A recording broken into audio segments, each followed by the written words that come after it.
Hello, Shadow. Welcome to NetHack.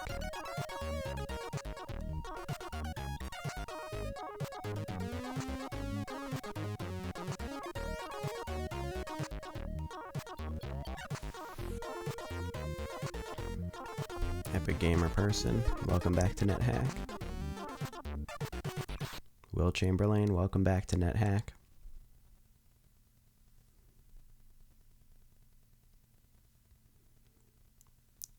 Luda, welcome back to NetHack.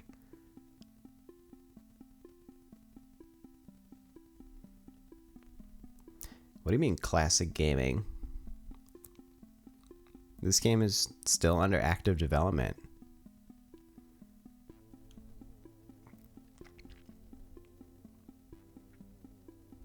Digital Space, welcome to NetHack. Gold Lion, welcome to NetHack. Roll Beast, welcome back to NetHack. And yes, Luda. First release was in 1987, still in active development. It is the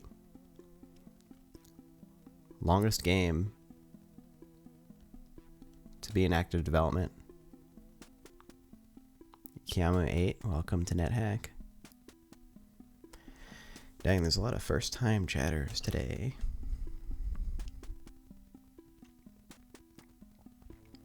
Yeah, it is, Will.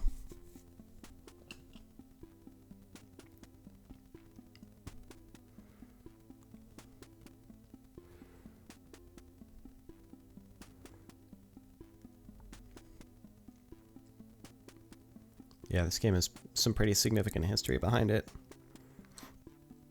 It's also most likely the first piece of software ever developed entirely by an online community.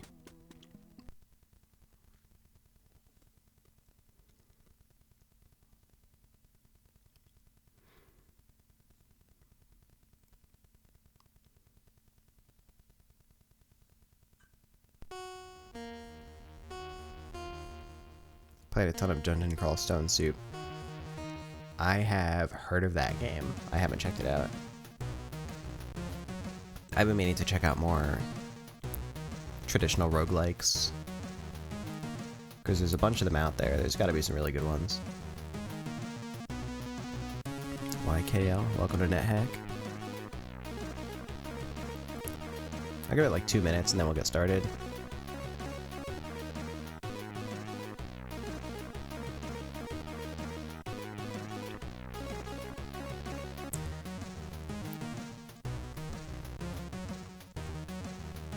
We left off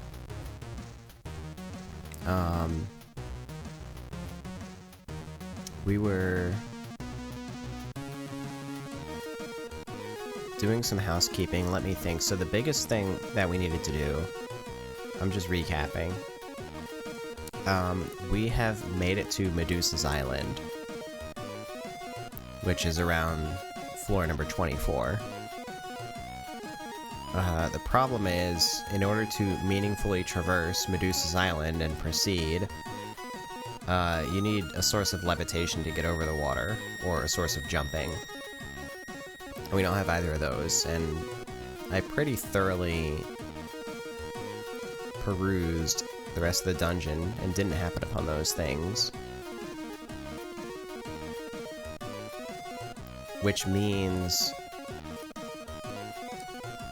I do have the last resort option of just going to Medusa's Island and digging a hole downwards in order to pass through to the next floor. But the reason that I consider that a last resort is then there's no way back up. Because in order to like get to where I came from, I can go up the stairs to get to the end of Medusa's Island, but then I have no way to get back to the beginning, so I can't go back up. So I'm going to be banking on finding a source of levitation beneath Medusa's Island, because I won't have a choice. It's a one-way trip, basically. But I'm kind of out of options, so that's what we're going to be going for. Music is loud. It's a little hard to balance the audio on C64 radio, because just some of the songs are a lot quieter than others.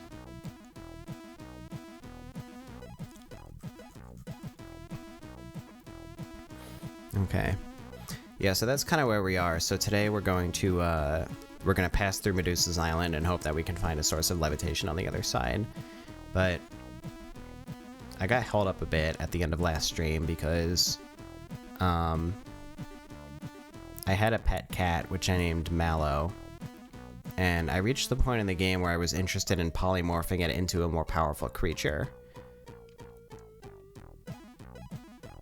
So I started luring it into this polymorph trap here, and eventually it polymorphed into a long worm, and now it's so gigantic and unwieldy that I can't lure it back into the polymorph trap. I can't fit a leash around it, and I can't displace it either.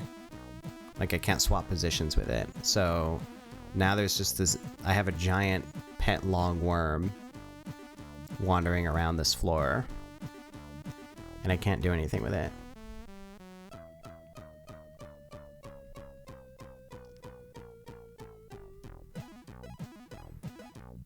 Hello, Dodo Skies.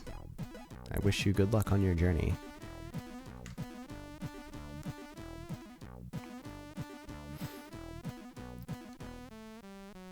So let's go ahead and get started.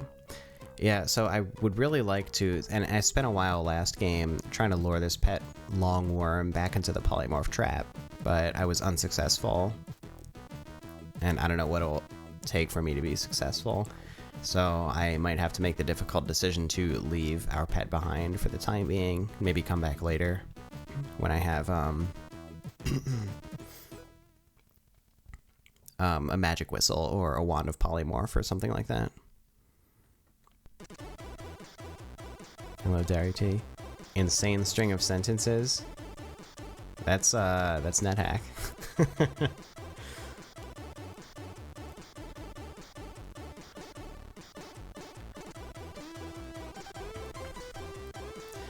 Okay. Yeah, so we're just gonna move along. Let me see. There's a mountain nymph there to my right that I guess I will take out real quick. I have some darts left, so I'll throw those darts over at it. Okay, that was easy. There's a looking glass. It's actually one way of defeating Medusa instantly, is pointing the looking glass at her. So maybe I'll consider that.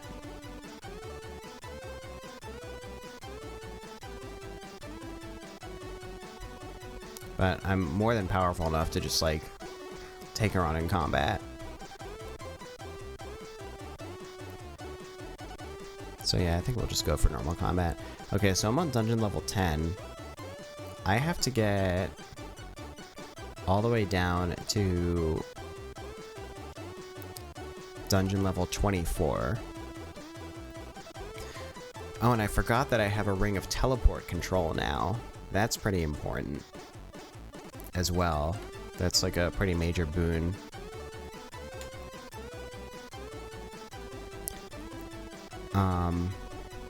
So in other words, if I find a level teleporter somewhere, then I can actually use the ring of teleport control to, like, choose which level I want to go to. Oh, here's the big room.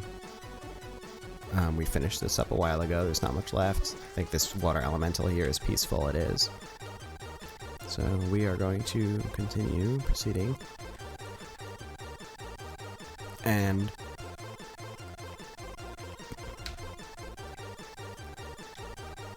I'm going to travel pretty quickly here.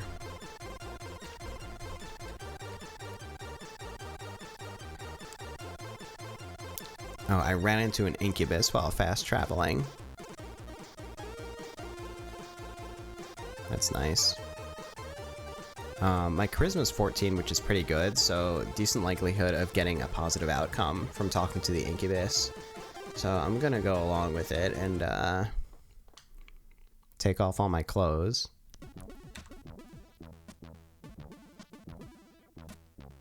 Oh, heck yeah, I'm putting on the Ring of Adornment. Okay, off goes the cloak, off goes the suit, off goes the boots, off goes the helmet, off goes the shirt. Okay. let's see. I did get a buff. It says you seem to have enjoyed it more than the Incubus. You feel raised to your full potential, which I actually don't know what that message means, and I don't immediately see any changes to my character. So I'm not sure. Maybe that's just like restorability or something, but I don't have any abilities that need restoring. Okay, the best thing you can get from an Incubus or a Succubus is a level gain. You can gain an experience level, which I'm pretty interested in right now. I'm level 13 and I need to reach level 14 in order to do the quest. But unfortunately that was not the outcome this time. So let me take off this Ring of Adornment and put on... What was I wearing before? A Ring of Fire Resistance. I'll put that back on for now. But I eventually want to get Intrinsic Fire Resistance so I don't have to wear the ring for it. And let me put all my clothes back on. So we got the Hawaiian shirt, the Elven Mithril coat, the Gauntlets of Power, hard hat, elven boots, and a cloak of magic resistance. Alright. And now we will move on.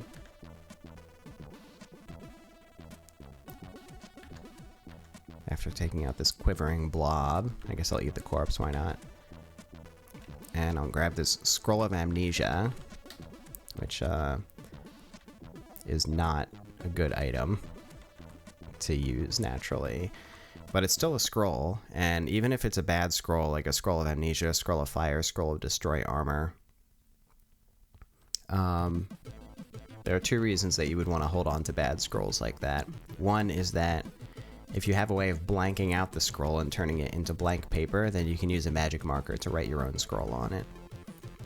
The second reason might be that you can use a Wand of Polymorph to polymorph them into different scrolls.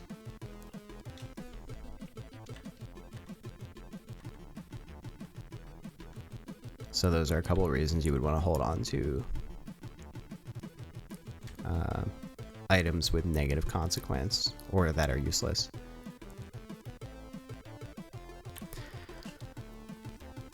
Yeah, I do have a Vorpal Blade. I got it really early on in this game, actually. You can, if you have an altar in your alignment, you can sacrifice monster corpses at the altar, and sometimes your deity gives you a gift. And I was lucky enough to be gifted a Vorpal Blade, which is a pretty solid artifact weapon in this game. What does the Scroll of Amnesia do? It makes you forget maps. So it like blanks out, you know, previous floors that you've been, so it's as though the floor is brand new. And it also causes items to be unidentified as well, which is a huge pain.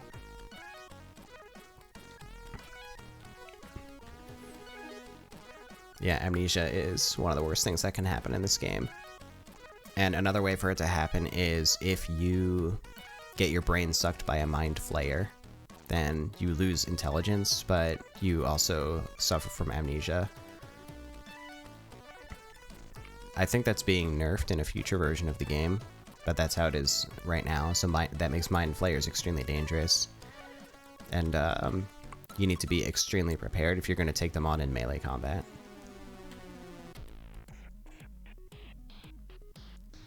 Okay. So I have this level annotated as a stash. Oh wait, I can do Fort Ludios. I completely forgot, I haven't done that yet.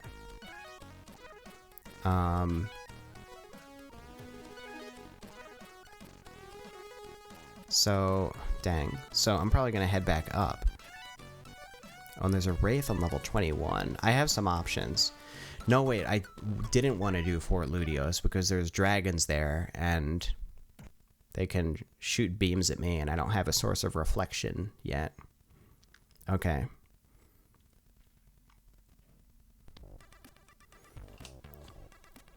Yeah, I want to avoid dragons if I can for the time being, because they not only have powerful elemental beams, but if you're unlucky enough to run into a black dragon, that thing shoots a disintegration beam. If you get hit by the disintegration beam, then you are instantly vaporized and that's game over. So, yeah, you probably want a source of reflection. Okay, we have a Cicatrice here. That's unlikely to leave a corpse, but left a scroll of gold detection. That has uses later on. Okay, so I'm going to proceed downwards. Oh, there's a lieutenant here. Let me take him out. Anything interesting here? No. Just normal armor. There's a couple of rations, food rations, that I'll take and stow into my bag.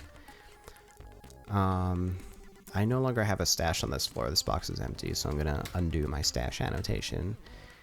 And we're going to proceed downwards. We have a Lich here.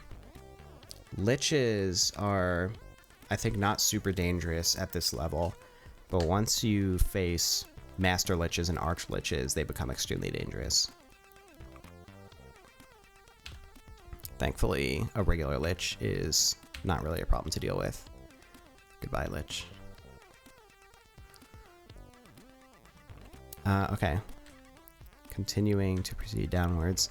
Again, at the moment, since I'm just like getting back to where I was before, I'm just like fast traveling. I'm going to be playing a little bit quickly, but once we get to new content, I will slow down to make sure that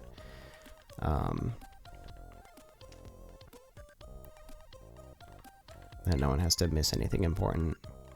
Here's an Elf Lord. A tin opener. Do I want to take that with me? Yeah, I might be interested. And here's another Elf Lord, actually. Elves usually spawn in groups. Okay, we're taking the tin opener. It's a little bit heavy, but I have a bag of holding, so it's not as big of a deal. And then here's just some normal elf armor. More normal elf armor. Okay, we've made it back to Medusa's Island. So as I mentioned, let me see what this piece of armor is. Oh, that's a mummy wrapping. That's a statue, another statue. I'm going to break open these statues, see if I find anything interesting. But as I mentioned, I can't cross this island without either a source of levitation or a source of jumping, and I don't have either of those things.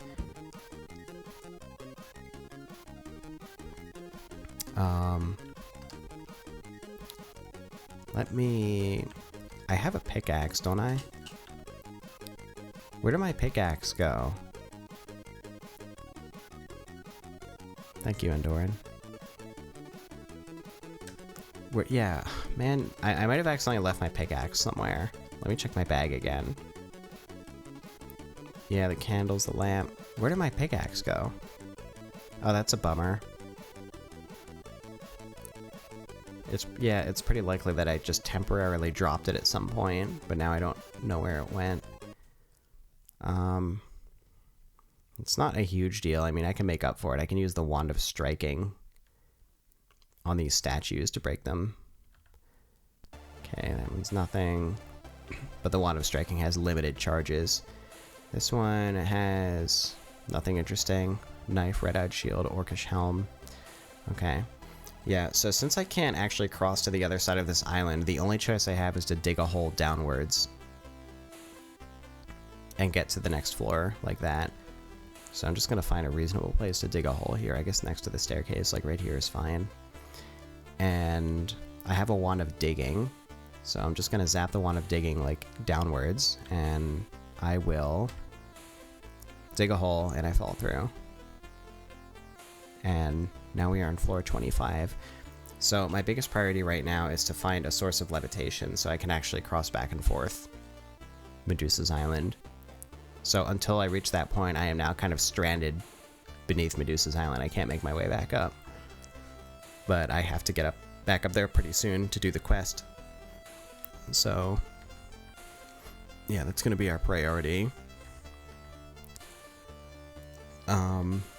And then the other annoying thing is once you get kind of this low into the dungeon, instead of just like a normal dungeon layout, you get these labyrinth layouts, which are much more of a pain to traverse.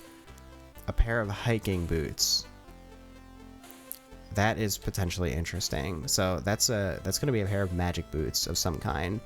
And let me see what magic boots I currently have. Okay, I have a pair of kicking boots. and that's it. So these hiking boots, it can be something bad like the fumbling boots, but there are actually 3 options that would allow me to cross Medusa's Island. They could be jumping boots, they could be boots of levitation, and they could be water walking boots. And all 3 of those varieties of magic boots would allow me to cross Medusa's Island. So I want to identify these boots somehow. It's not a good idea to just put them on, because they could be cursed and then you're not able to take them off. So if it's a pair of fumbling boots, for instance, and they're cursed, then that would be really bad. Hello, Luminous. So let me check my scrolls. I'm kind of low on identify scrolls, so I don't want to use one just to identify this one pair of boots. So I'm gonna hold on to these for now. I'm just gonna put them in my bag of holding, and I will try to figure out a little bit later what those boots are.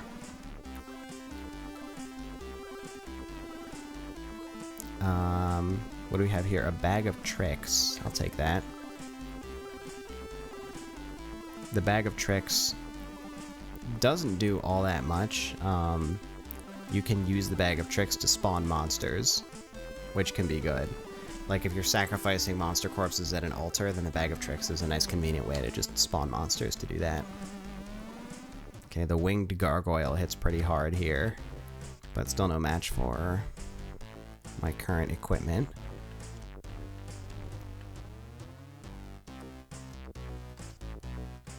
Okay.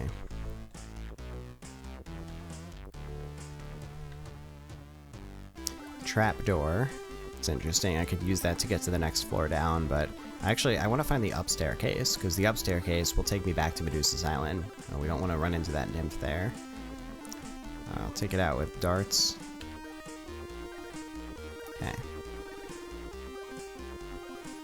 And I'm gonna eat the corpse. So nymph corpses have a chance of giving you teleportitis, which it did. I got the message, you feel very jumpy, so I now have teleportitis, which is normally a bad thing. It causes you to randomly teleport at unexpected times.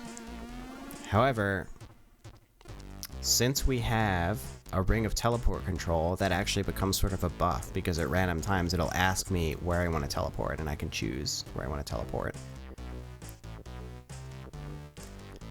So now I have to choose, because I can only wear 2 rings, so am I going to take off my ring of fire resistance, or am I going to take off my ring of free action? I kind of need both of them right now. Ring of free action is more likely to save my life because that prevents paralysis. So I'm going to take off the ring of fire resistance, and I'm going to replace it with the ring of teleport control. Okay. And it would be nice if I could get intrinsic teleport control so I don't have to wear the ring for it. But there's only one source of that in the game, and that is the Tengu, which is a certain monster that doesn't spawn very often.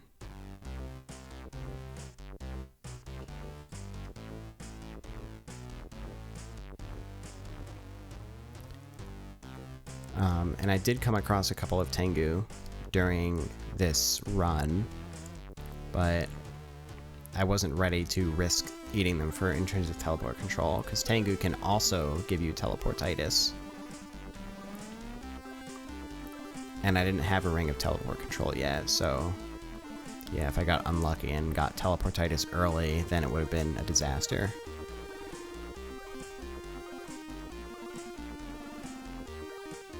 I feel intimately familiar with games like this due to being a long-term D&D player. That's nice. I have almost no experience with D&D, so unfortunately I'm missing out on that, but yeah, NetHack is very inspired by and pretty closely follows the rules of D&D 2.5 specifically, which is why my armor class is negative. Man, I wish I had my pickaxe, because I would use that to just like dig a hole here to get over there. I can use my wand of digging, but it's kind of a waste. Oh, I have a bunch of wands of digging at this point, actually, so I'll just... Oh, now I'm encumbered as soon as I took out that wand of digging, so let me see if I can put more stuff in my bag of holding. I can put this gold in the bag. Ring of Adornment can go in the bag. Let me see what else. That's pretty much everything I want to put in there. I can put the leash in the bag. It's going to be a while before I can use the leash again. Okay. So, let's proceed.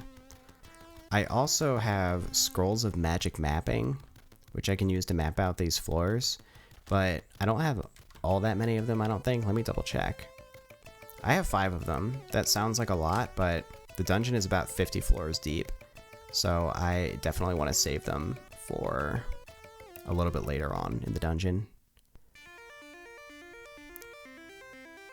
Stats cap at 25. I do have max strength. It's because I'm wearing the Gauntlets of Power. They set your strength to maximum.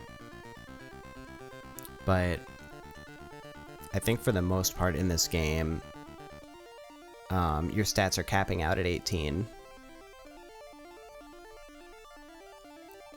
It's really only strength that's, like, sort of possible to raise past that. And once it's past 18, it, like, starts increasing in, like, 1% increments. So it's not really worth raising past 18 very much. It doesn't do all that much. And even the difference between 18 and 25, I think, for whatever reason, is quite low. Potion of Levitation. That's a good find, so we can use that to cross Medusa's Island, but only once. But that might actually be enough. Oh, there was a Minotaur around the corner before I could even react to it. My Vorpal Blade just beheaded it, so it's kind of funny. What was I saying? Yeah, the Potion of Levitation I can use to get back up from... I can use to cross Medusa's Island once, but that might be enough, because I really just... Like, the only thing left for me to do above Medusa's Island is the quest.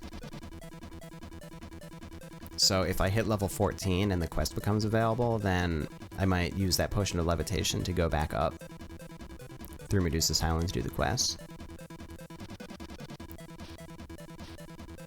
Okay, here's the up staircase that takes me back up to Medusa's Island, and this will put me straight into Medusa's lair. And Medusa, I think, is sleeping typically, and I have stealth, so simply by entering her room, I don't think it'll wake her up. But this is something you obviously want to play as safely as possible. So I'm going to put on my blindfold.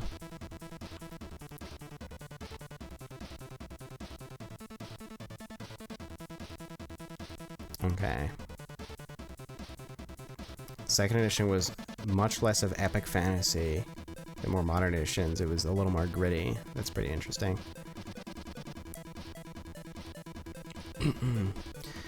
Alright. So I'm wearing my blindfold. I'm gonna head upstairs, and that'll put me straight into Medusa's room. Here we are, and there's Medusa. And I'm standing on the statue of Perseus. Okay, so how do we want to deal with Medusa? I think I decided to just take her on in combat. She is not all that strong, so I think I could just, yeah, smack her to death here. So we're gonna go ahead and do that. Okay. That's the first hit. Second hit. Yeah, she's not doing all that much damage to me at all. She can't really handle this armor class. Oh, you're kidding.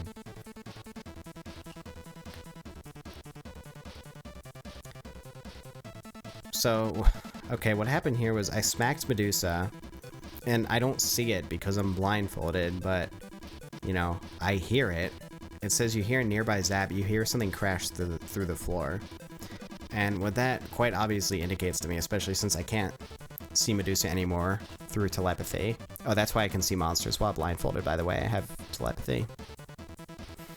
It's because she took a wand of digging and she zapped it to make a hole in the floor and she jumped through. And that's quite a nuisance, because that means if I catch up to her, like, she's frightened and she's just gonna do the same thing again and repeatedly dig downwards in order to elude me.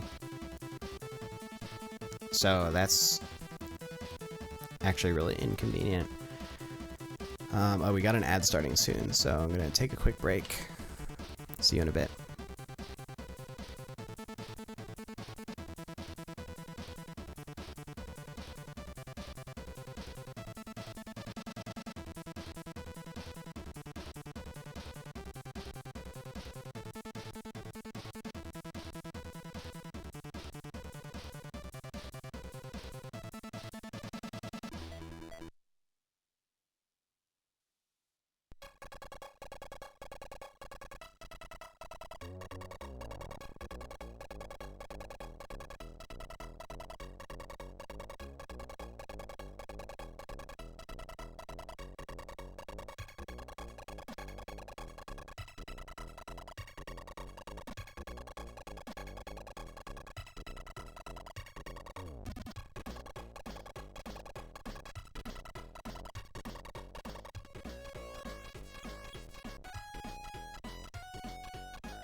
Alright. Welcome back to NetHack. So, we were fighting Medusa, and Medusa got scared and dug a hole in the floor to escape from combat.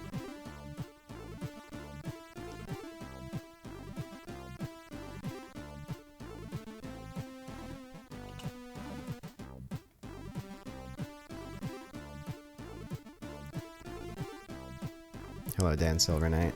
I can't help but notice that you took my artwork and made affiliate emotes out of it. It's not cool.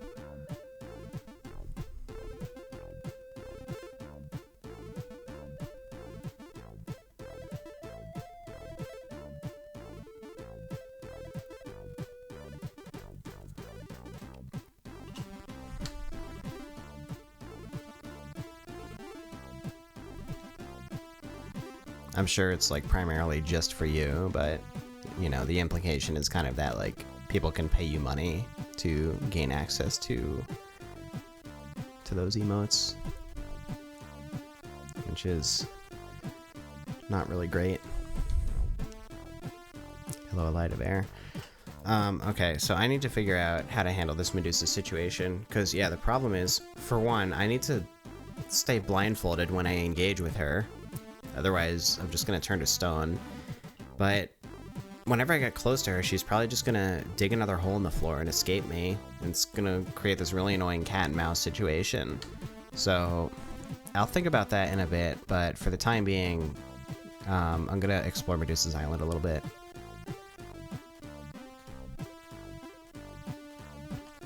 Now that Medusa's not here. So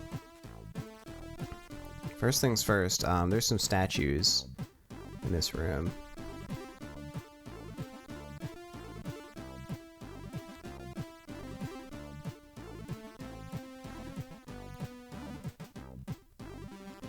It's cool, Dan. I appreciate your understanding.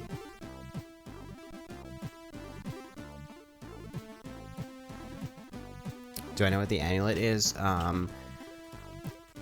It is... No, I don't. It's not... It is not, Amulet of Reflection. And it's not Amulet of Life Saving. So it's probably... And it's not ESP. So it's either like Amulet versus Poison, which is useless, or it could be like Amulet of Magical Breathing, which is not useless. So... yeah, I'm just wearing it just in case it's useful, but it's probably not. Yeah, I was about to check Perseus for the shield. I also heard Perseus might have a source of levitation, which I didn't know. And yeah, unfortunately oh shoot, I forgot there was a hole there. There's a Mumak. I'm really lucky I escaped that hole. That could have been instant death if I fell in the hole next to Medusa. Game over. Okay. What was I saying? I already forget. But yeah, I left my pickaxe somewhere, so I gotta use my Wand of Striking. So I'm gonna try to like... Yeah, I figured I wouldn't be able to move these statues. Because I would want to do this in like the minimum number of wand zaps. So let's try, like, I'm gonna go here and zap to the left. Boom. Let's shatter all those statues. So what's here? We got a Ring of Invisibility. That's not useful. Right, that comes from the Nazgul. I know some people like to collect those, but I don't care all that much. Okay, so let's take out Perseus and what is this statue? A stone giant. Boom. Okay, Perseus does have some stuff. We got the shield, and we got a pair of snow boots. So those are probably levitation boots, right?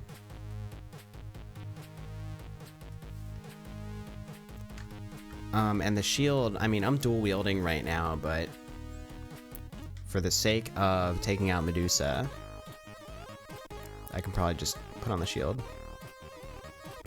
Probably cursed, yeah. I think I have remove curse. I'm not going to use them immediately anyway, but yeah, I have plenty of remove curse. So I am going to... Hello Shane, thanks for the 32 months. Welcome back to NetHack. Yeah, so let me grab these things. The snow boots are probably boots of levitation, so I'll just name them Lev, question mark. Got the silver shield. Okay. And just to confirm, if I have a source of reflection, I don't need to be blindfolded, right? Like, it's safe to just go in with a source of reflection and the gaze attack gets reflected. Hello, J&K. Welcome back to NetHack.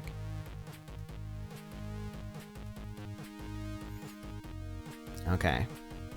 Cool. Yeah, just wanted to double check that.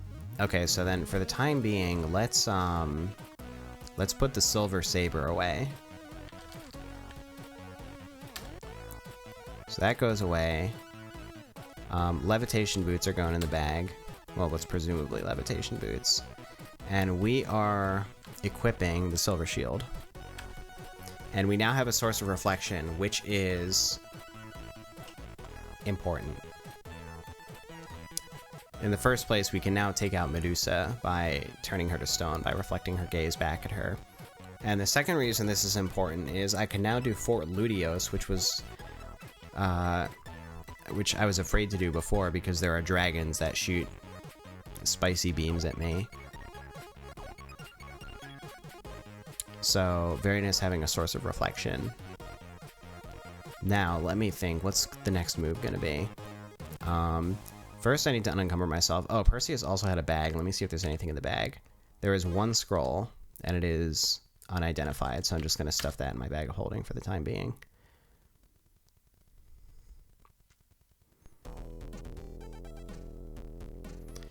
Okay.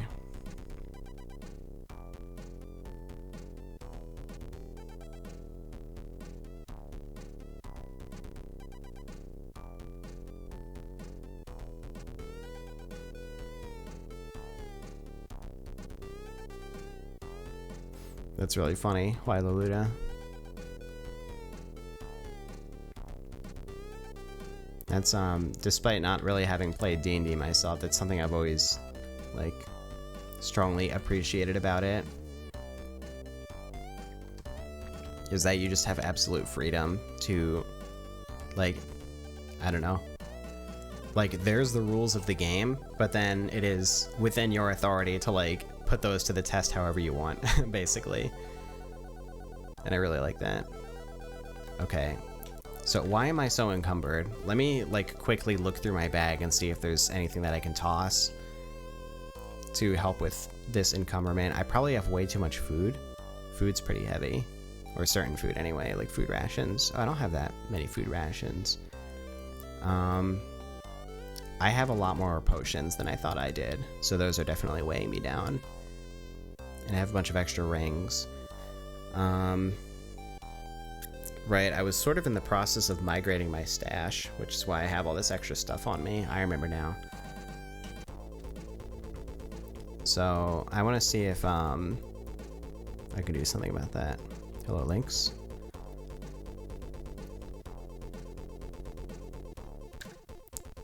Okay. Yeah, I don't really want to toss anything I'm holding on to. Actually, wait, why do I have all these pairs of elven boots? Maybe it was before I had them identified. So I can get rid of these elven boots, these extra elven boots that I have. Oh, whoops, I forgot. I'm standing on the staircase. So, items are like falling down the stairs as I'm dropping them. That's fine. Yeah, I would really like to establish a stash, but I have to cross the island. And to cross the island, I need levitation. I probably have levitation boots, but I don't want to use them yet. Maybe I do want to use them. Let me, yeah, let me plan for the levitation boots. Hold on. So, what do I have in here that's cursed? I have a lot of cursed stuff, actually. So let's go ahead and uncurse all of this. So let me see. Let me just test that these doors are locked. They are. Okay. And based on that, and I'm standing on an empty square, I think what I'm going to do here is I'm going to drop my inventory.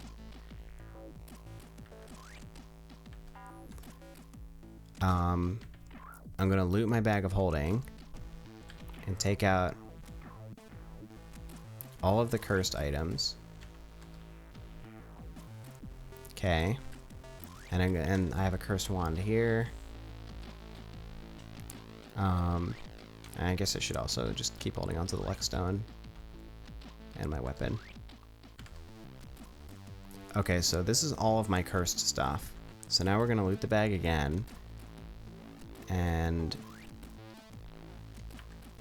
oh, let's also grab the stuff where we don't know if they're cursed or not. So these boots, for instance, and these scrolls. And this potion. The rest doesn't really matter. Okay. And now finally, we're going to grab a scroll of remove curse. And if you read a blessed scroll of remove curse, it uncurses your entire carried inventory.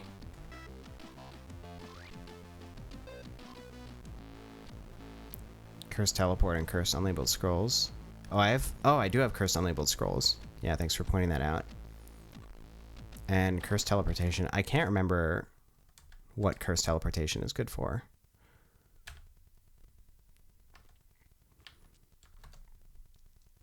But yeah, we'll definitely hold on to those cursed unlabeled scrolls. Okay. Now we read scroll of remove curse.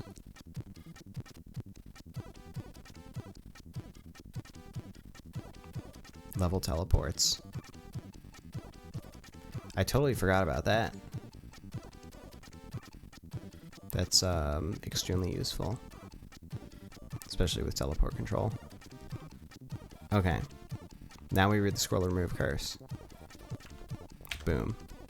Now all of our stuff is uncursed, including what's presumably the levitation boots, and that's the most important thing here. Hello, uwu for you. So, all of this stuff is going back in the bag. Most of it, anyway. So, let me see.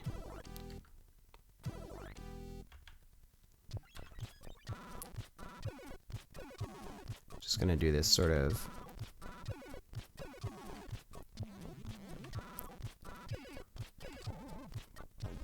manually here. Okay. And now I'll pick up my inventory again.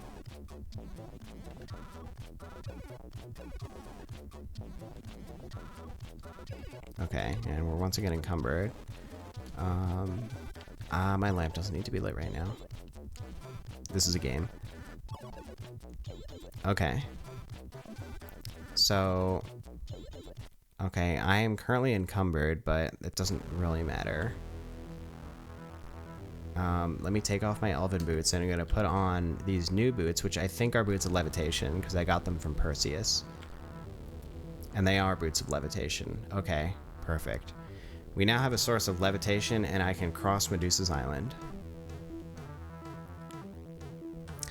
So let's go ahead and do that.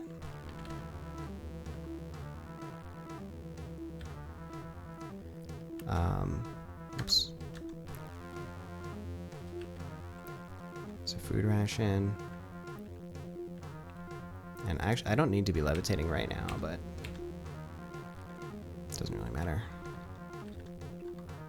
Only when I get to the water. There's a squeaky board. There's an orc shaman. Take that out easily. Some tripe rations. I don't need those. Hello, City Escaper. Welcome back to NetHack. What's this right here? A key? I already have a key.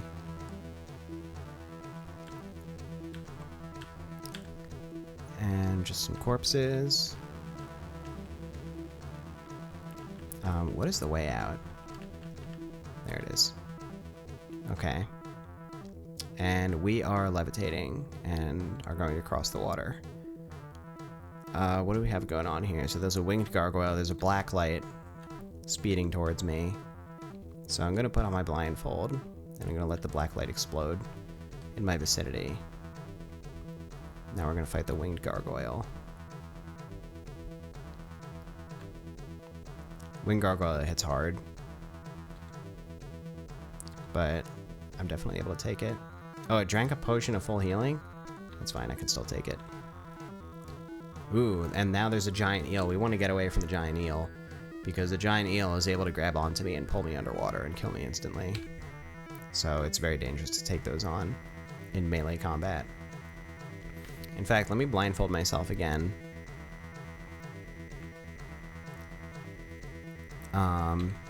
Because I can use my telepathy to see where those giant eels are in the water, and I can more effectively dodge them. Oh, that's right. Okay. Temporary unblindfold, just so I can see what's here. A potion of restorability. That's not really useful, because the unicorn horn handles restorability. I could, like, turn that potion into holy water, but I don't really feel like picking it up.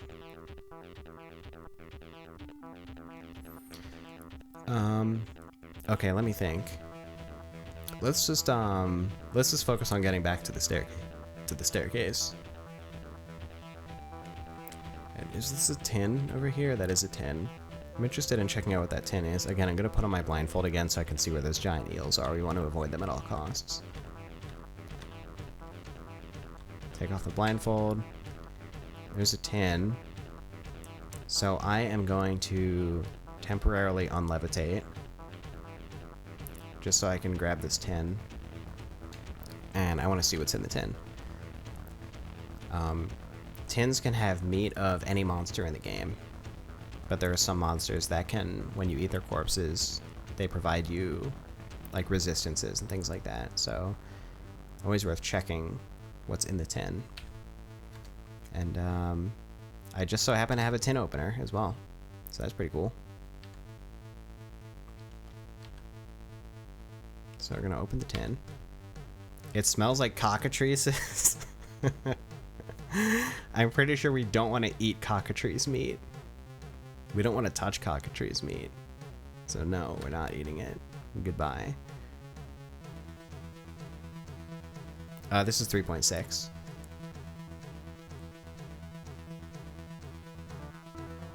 Oh yeah, Huaylaluda, and when you get intrinsic telepathy in this game, then it only does anything when you're blind.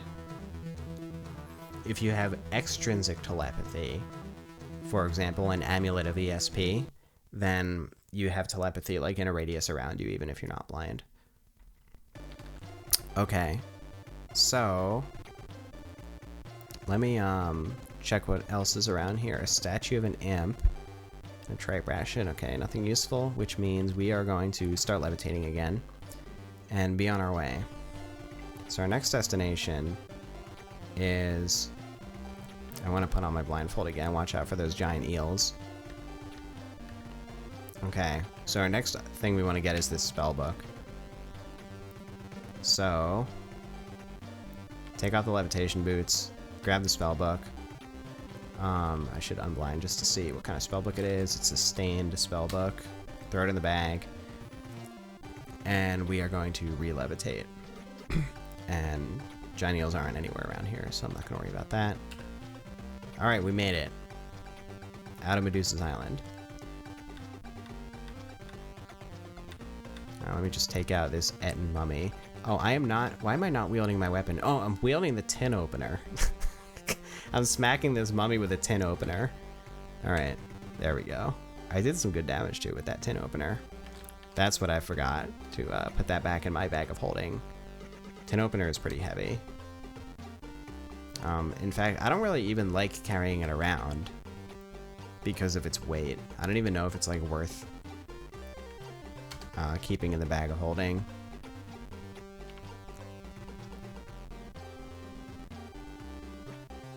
Edamame.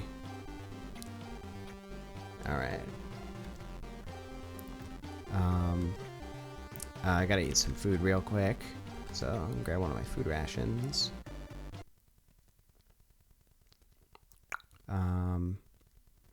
Right. Okay, so let's establish a stash. Yo, the beast. What a huge raid. Thanks for the raid, and hello everybody. Welcome to NetHack. Let me tell you, if you've been enjoying Sheeran the Wanderer,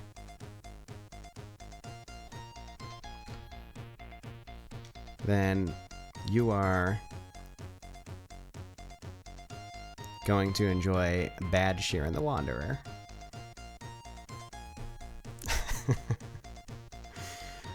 I'm just kidding. But the Mystery Dungeon series was like very directly inspired by NetHack, which is this game. So that's what we're doing now. So you will feel right at home once you get past the ASCII graphics. Let me explain real quick what I was up to. So I just came from Medusa's Island. So this is our quick recap. Here's Medusa's Island. I had no way of crossing the water, so I dug a hole, which is this spot to the left of me here. Dug a hole to the floor below, and then I came back upwards through the up staircase, which brought me straight into Medusa's lair in the center of the map. I put on a blindfold, I fought Medusa, and Medusa was no match for me. Unfortunately, I could not finish her off because she got scared, and instead of taking me on like a true warrior, she decided to dig a hole at her feet and jump into the hole. So she escaped me. That puts me in an annoying situation because now when I go downstairs, Medusa's going to be there somewhere. And she's either going to turn me to stone instantly or just dig another hole and jump down again. But thankfully in Medusa's lair, there was also a statue of Perseus. I broke the Perseus statue and I retrieved a polished silver shield, which has reflection properties. So that will protect me against Medusa's gaze. And I also found a pair of levitation boots, so I can now levitate across Medusa's Island. And freely make my way back and forth, which is excellent. So now I'm taking a quick detour back upstairs away from Medusa's Island to kind of establish a stash to keep some of my heavier items in, or like less needed items, because I'm encumbered right now, so I gotta drop off some of my stuff. So that's where we are. That's our recap. So yeah, we're gonna go ahead and do a little bit of housekeeping here. So toward the left of the map, there's that left parenthesis, which is probably a box. Let me check. That's a chest. Okay, excellent. So I'm gonna use that chest to store some of my stuff. So I'm gonna annotate this floor as stash and make my way over there. I'm just gonna use like a fast travel sort of thing. Oh, now it wants to teleport me. My character has a disease called teleportitis, which means it wants to teleport my character at random whenever I make a turn. But we turn that into a good thing because I also have teleport control. I have a ring of teleport control. So instead of teleporting me into a random spot, I get to choose where I want to teleport. So that's a common professional combo in this game, is you contract teleportitis and then you give yourself teleport control. And those random teleports can really come in handy. Okay, so here's the chest. I have, I think a lot of stuff that I can put in this chest and unencumber myself.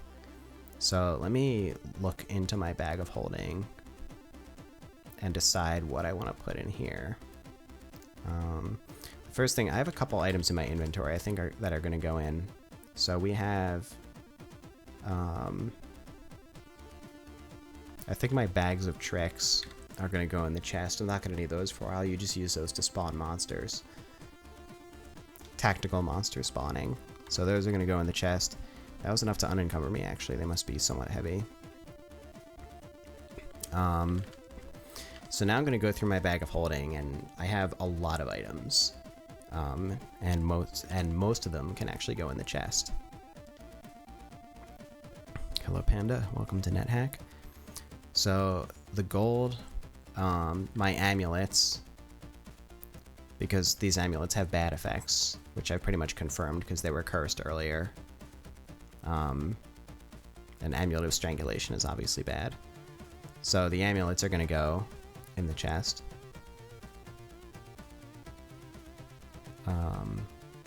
Let me see. Wormtooth. I enchanted that Wormtooth into a Chris knife. I guess it turns back into a Wormtooth if you put it in the bag. Okay, what else is going in the chest? We got an extra Gauntlets of Power. I guess the gauntlets of dexterity are going in the chest. Kicking boots are going in the chest. Faded ball is going in the chest. Extra cloak of magic resistance. Let me see. I'll hang on to my cloaks of protection, or at least one of them. Okay, so let's put these things in the chest first and foremost. What's the deal with the lizard corpses? So the lizard corpses are one of the few corpses in this game that never rot. And specifically, you can eat a lizard corpse to prevent petrification. So if you are touched by a cockatrice, you will begin to turn to stone. And if you don't do something about it within a few turns, then you turn to stone and the game is over. One way to save yourself from stoning or petrification is to eat a lizard corpse. So that's what those are for. There are some other ways of doing it as well.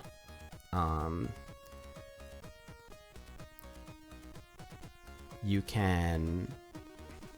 Let me think. I think there's a potion you can use that does it, like maybe potion of acid. Can't remember. You can also pray. If you can safely pray to your deity, they can prevent you from turning to stone. A couple other things as well that I'm forgetting about. Anything acidic. Right, right.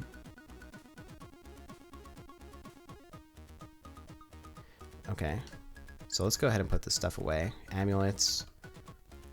What else is going in there? The gloves that I don't need. Faded paw. Kicking boots. Extra gauntlets of power. Cloak of protection. Although Cloak of Protection I'm probably going to be switching to in the near future. I'm currently wearing a Cloak of Magic Resistance. But I'm going to be getting magic resistance through another means. Okay, so those are going in the chest.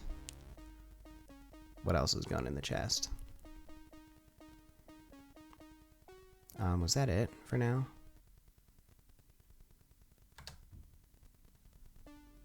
Yeah, I think that was everything. That I took out so far, like the armor that I wanted to put in, basically. Let me double check. Oh, let me put my elven boots back on, because they give me stealth. Alright. Just double checking. Cool, things are looking good. Let's go back in my bag of holding. What else can I put in this box here? Definitely a bunch of scrolls I can put in. Amnesia, confuse monster, create monster, destroy armor. I have so many scrolls of enchant armor. That's pretty crazy. And I will hold on to the rest of them. Stained spellbook. I actually want to identify, or I want to read this spellbook. So I'm going to take care of that real quick. Let me just, yeah, let me do this. So I'm going to put the scrolls in the chest real quick that I just took out. So those are going in. And whenever you read a spellbook, it has a chance of failing, and that chance of failure is an equation between the level of the spell and your character's intelligence and your character's experience level. My character's intelligence is not very high, so I don't have necessarily a high chance of success reading this spellbook. However, if you bless the spellbook, which I can do with this holy water, then you have a 100% success rate in reading the spell. So I'm going to dip the spellbook in my holy water. So now I have a blessed spellbook, and now I'm going to read it. Hello to Catan. And I learned the Detect Monster spell, which is not very useful. A lot of these spells are like outside of my character's skill set. My character is good at, what was it, divination spells, enchantment spells, and escape spells. So yeah, I only have a couple of those. The sleep spell can be somewhat useful. And I like having Identify, which is a divination spell, so that's possibly later on. I might get that. Okay, in any case, that spell's not useful. We're putting that spell book in the chest. And I'm going to continue putting stuff that I don't need from my bag of holding into the chest. So, that's going to be a bunch of potions here that we can do that with. Object detection, acid. I think extra healing could go in the chest. We have some potions that gain ability. That's quite nice, actually. I'll deal with that in a second. Healing, levitation, oil, restorability, and sleeping. And which potion was the smoky potion again? Let me double check. The smoky potion is the potion of restorability. Excellent. That is notable because if you drink a smoky potion, there's a chance of a genie coming out and granting you a wish.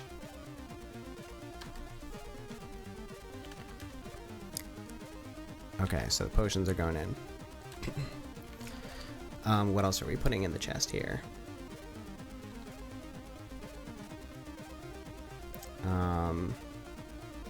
The rings are very lightweight, but I have some duplicates, so I'm gonna throw these rings in the chest. I'll hold on to all my wands, and I have some extra unicorn horns as well that can go in the chest. And all of my extra gemstones, and that's pretty much it. So, okay, what's going in? Invisibility, polymorph control, shape change, regeneration, shock resistance. Those are all duplicate rings. And all of my extra unicorn horns are going in the chest. And all of my gemstones, except the luck stone, are going in the chest.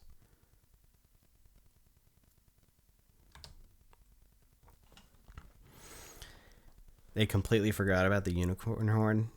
That is a shame. In this version of NetHack, it's pretty OP. They nerfed it in the upcoming version. Yeah, it's pretty funny, Quailaluda. They need more NetHack experience.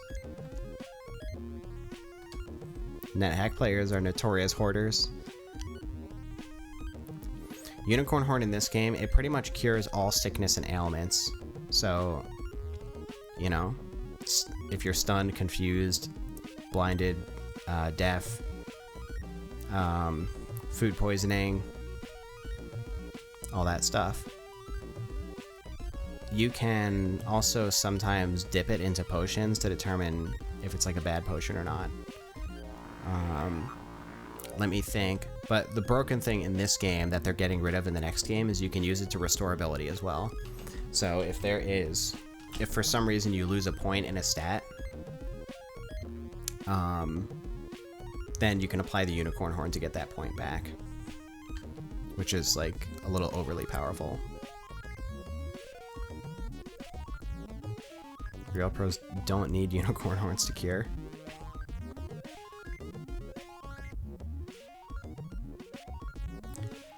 Okay. I just had a thought, but I forget what it was.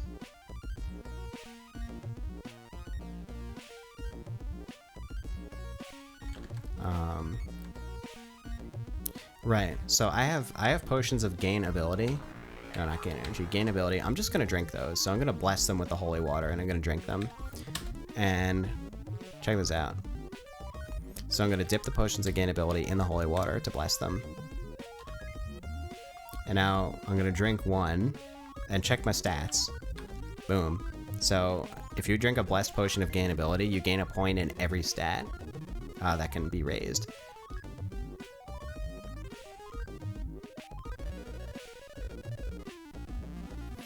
And we have another one, so we're going to do that one more time.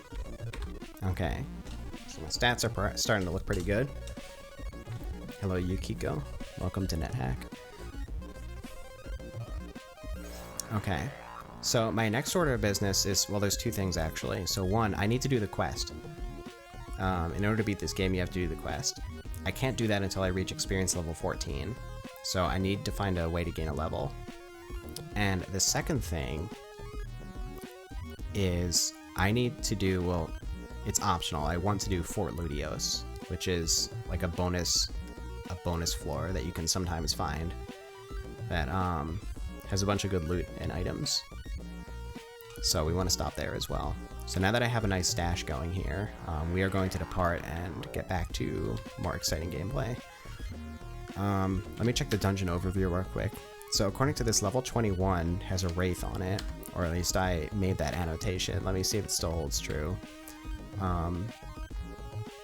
Wraiths are notable because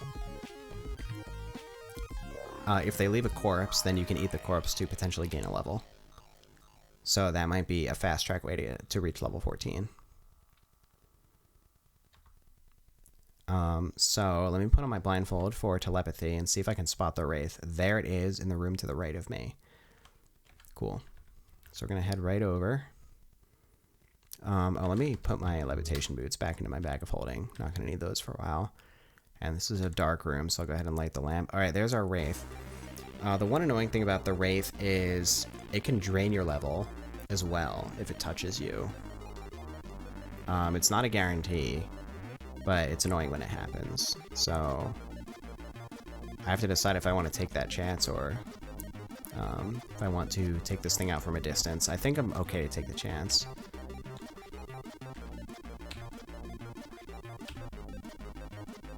Oh, look at that. It actually happened. I got my level drained. That's kind of annoying, but it is not the end of the world because, let me see.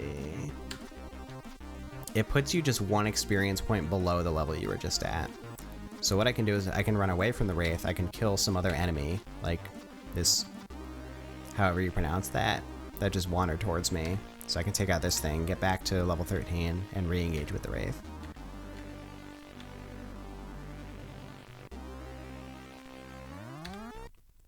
Okay, wraith is dead. It didn't leave a corpse, unfortunately. So we did not get to use that to reach level 14. For Project M, I did coding, like quality of life stuff. Like the stage striking, and I wrote the engine/mechanism to load custom sound effects into the game as well, which was one of the key components of adding custom characters.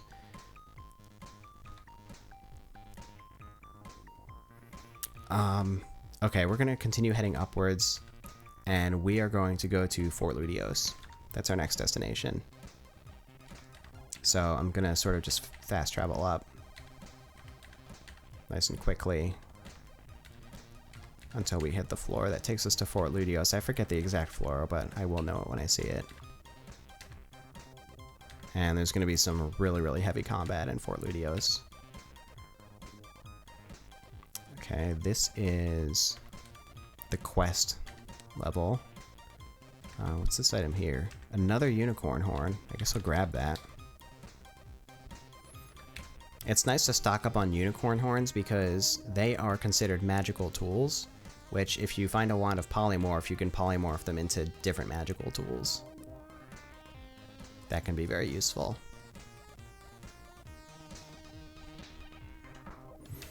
Okay, so continuing to head up.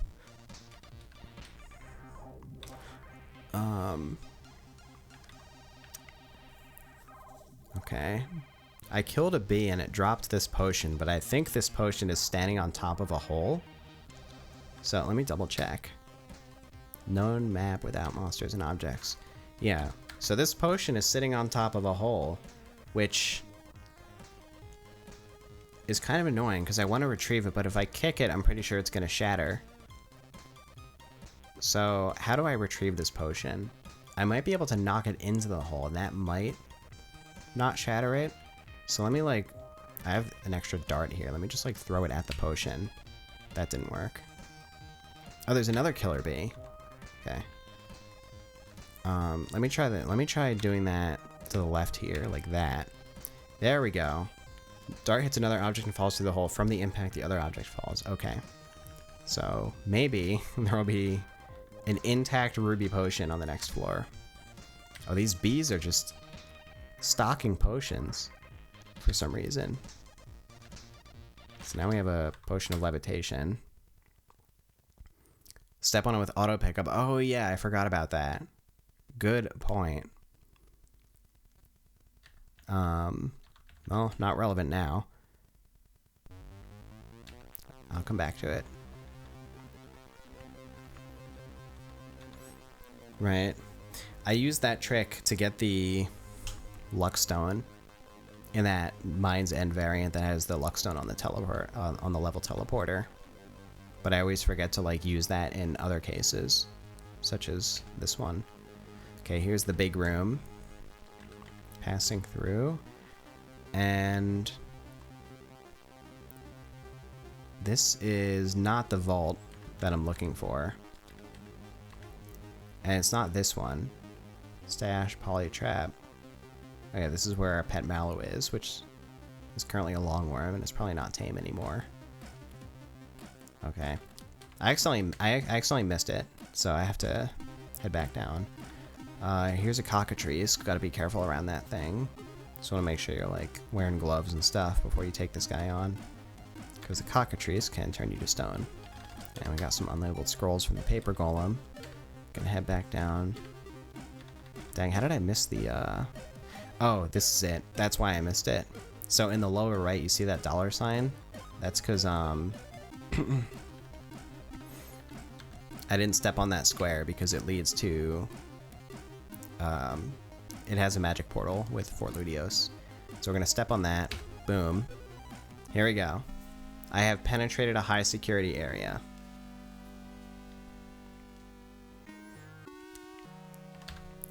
Yeah, so this place is fun. Just to give you an idea, let me put on my blindfold and you can see what we're up against here.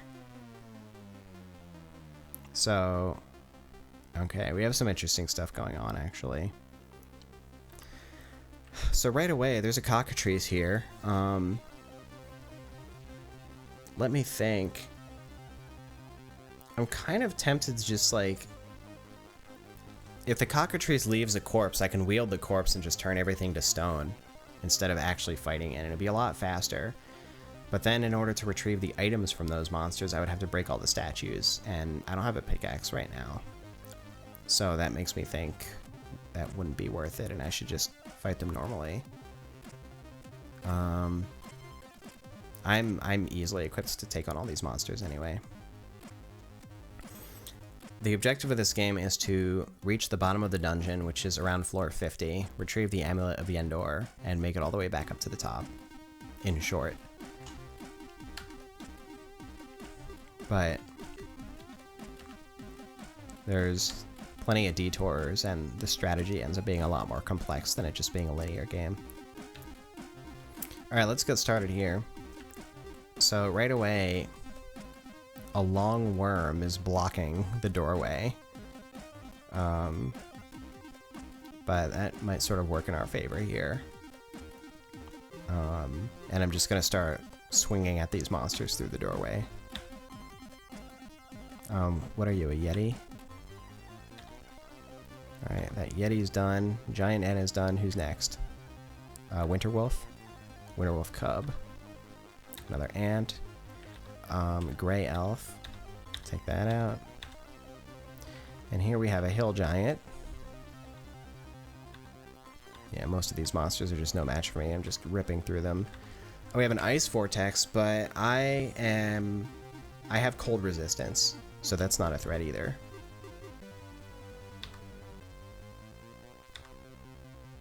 I feel mildly chilly. Hello, Quinrate. Alright, Ice Vortex is down. Okay, the long worm moved out of the way, so I no longer have that sort of choke point. Okay, here's the Invisible Stalker. Here's the Cockatrice, so I'm going to take that out. And, oh shoot, I was engulfed by an Ochre Jelly. That can do some damage, but more annoyingly, it can, like, corrode your armor when it splashes you with the acid. Thankfully, that didn't happen. Now the longworm's fighting me. There's a gnome king here. Let me take out the longworm, I guess. Longarm is dead. And Gnome King is dead. Now there's a Panther. Finish off the Cockatrice. Kill the Invisible Stalker. And it looks like that's most of it for this room.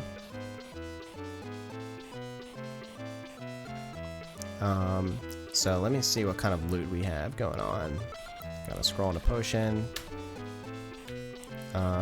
Nothing there really. How about here? Potion of acid, a couple of scrolls. Yeah, nothing too good yet. We're gonna keep making our way inwards, and obviously there's a lot of money in this room. So we're gonna scoop up the money, I guess. That's the specialty of 4 Ludios. There is a staggering amount of money in this area, but at this point in the game I don't have much use for all that money.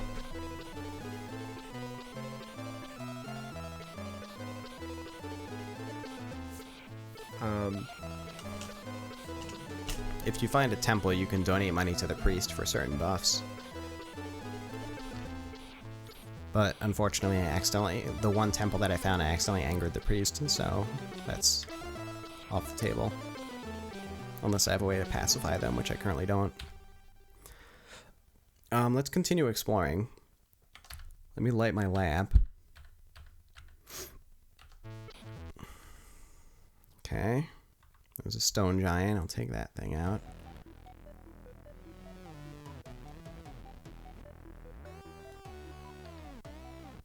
Okay. I think the show has begun. So the soldiers have come out of the barracks. And they are going to give their lives to defend the fort. Or attempt to anyway. They're not going to see much success in doing so.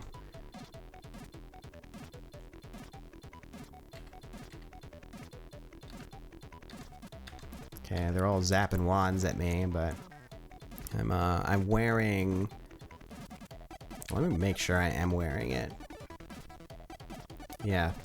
I'm wearing a shield of reflection, so if they try to zap me with their wands, it's just gonna bounce off. So yeah, there are a lot of these guys. Just for fun, I'm gonna put on my blindfold. Oh yeah, they're coming in. And what dragons do we have here? That's kind of important too. So we got... Hello, New Pointless. Welcome to NetHack.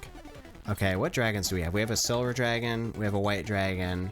I think this one down here is an orange dragon. And then this looks like another white dragon. Oh, that's a gray dragon. Okay. So this is interesting because the dragon scales are some of the best armor in the game. And they can give you good abilities. Silver and gray are the most popular because the gray dragon scale mallet gives you magic resistance. The silver dragon scale mallet gives you reflection. So I'm going to be after the silver in this game.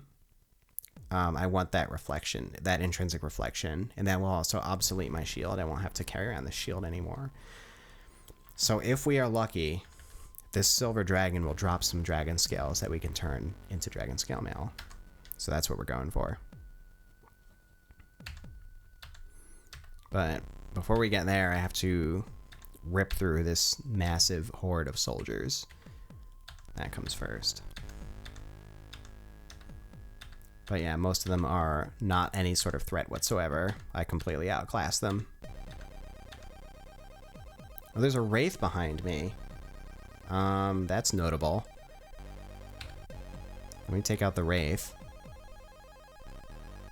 Or try to. Okay, wraith is destroyed. Did it leave a corpse? It did not. That's unfortunate. I was just talking about it earlier, but a wraith corpse can gain you a level when you eat it.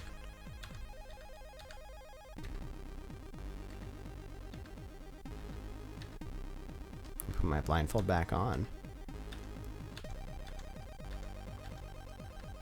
Yeah, the soldiers in this game are hilariously incompetent. It's pretty great.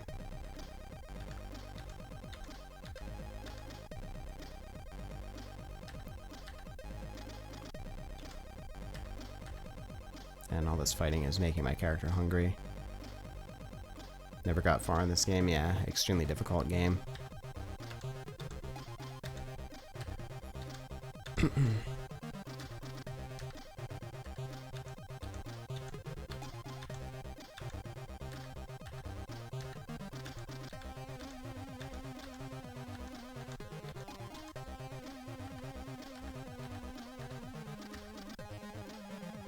Alright.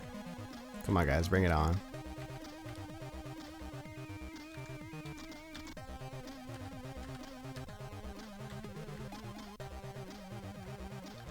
Okay, they're starting to disperse a little bit. Oh, I'm really hungry now. My character is weak. Let me, I'm gonna have to grab something to eat. Let me take out this lieutenant first. And, let me see. I'll grab these sea rations. The rations you can eat rather quickly. Okay. That took care of my hunger issue.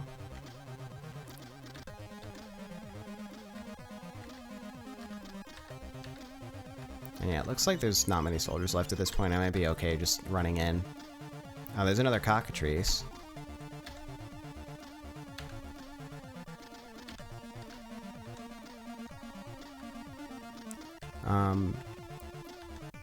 So, cockatrices are especially dangerous because they turn you to stone.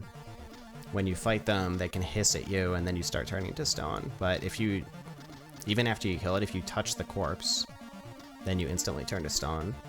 And that can cause trouble. Simply like carrying it around with you. Like if you're carrying a cockatrice corpse and you fall in a pit, then the corpse falls on top of you and you turn to stone instantly, for example. So it's, yeah, kind of dangerous to carry around, but makes for a very good weapon.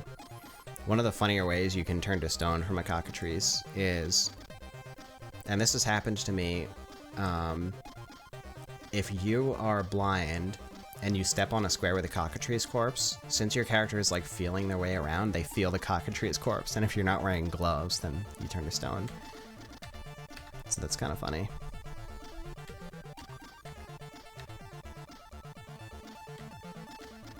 Okay, yeah. Only a few soldiers left at this point. I'm gonna start walking in. And just meeting them where they stand.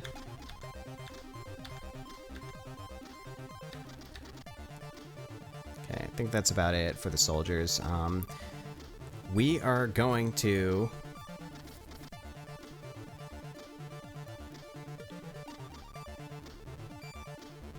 You're a rambler?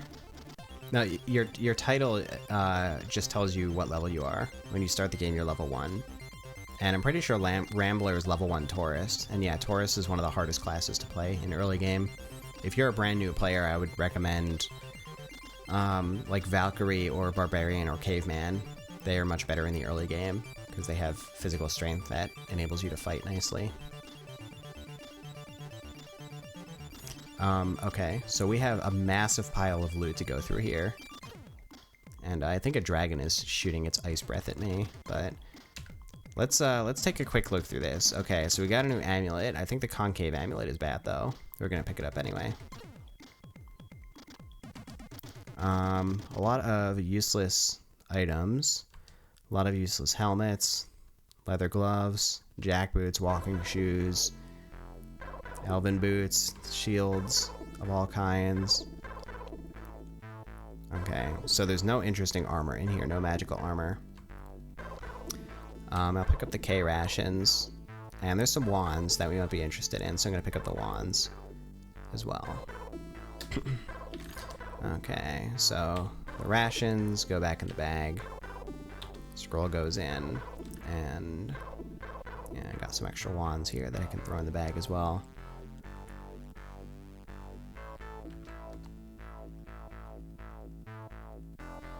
That should pretty much be it. So not all that much loot in that square anyway, but there are some adjacent squares that could have some good stuff. Like I gotta check this one as well.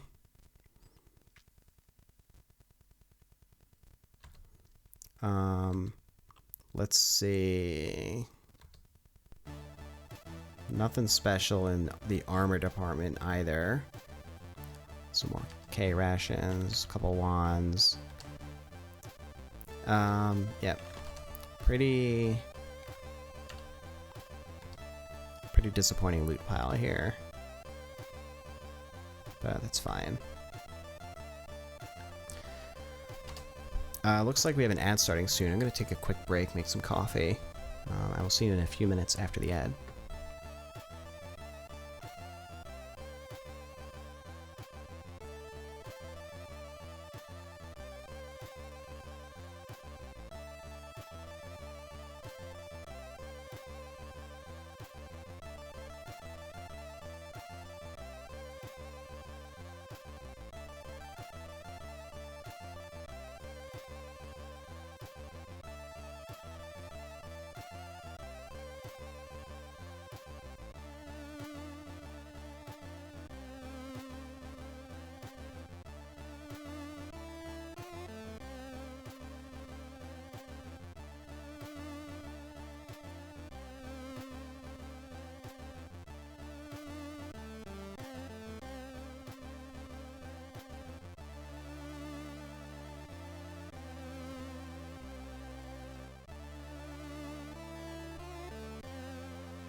Alright. Welcome back to NetHack. We are in Fort Ludios. And we just ripped through like 100 soldiers here. Made quick work of them. And are currently looting this mountain of bodies that we left behind. You know how it is. Went through most of it. There was unfortunately not all that much interesting at all. Like sometimes you can find, you know, some magic armor amidst the carnage. Let's check this pile here. There's a wand of magic missile, but it's probably empty. We've got a soldier above us, and below us we have a white dragon, so we want to take that out. They hit pretty hard, so let's focus on that. And we have another dragon shooting at us from the right, and it's coming in. Okay, white dragon's dead. Take out this soldier. Alright. So now let's take on the silver dragon. We really want this dragon to drop dragon scales, because we can turn those into armor that we're really interested in, specifically the silver dragon. So we gotta cross our fingers that we get some silver dragon scales from this thing. Dragon's dead. It left a corpse. It didn't leave any dragon scales. That is really unfortunate. What else do we have here? Scroll of Identify. Wand of Magic Missile. Even the white dragon didn't leave a corpse behind. Okay. Yeah, so that's just kind of unfortunate. Let me see. There's a couple more items to go through here. Yeah, I think that's pretty much it. So nothing spectacular in the wreckage of the soldiers. There's a couple more dragons to fight. There's an orange dragon and a gray dragon. The orange dragon is significant because we can eat the corpse, I think, to get sleep resistance. And we don't have sleep resistance yet, so that's going to be useful. But where the heck did that orange dragon go? There you are. I would like for you to get out of the moat so that when I kill you, your corpse does not fall in the water. Thank you. Alright. Orange dragon corpse. Let's go ahead and eat this thing. Oh, there's a giant eel. That's not good. Ah, shoot. How do I want to handle this situation?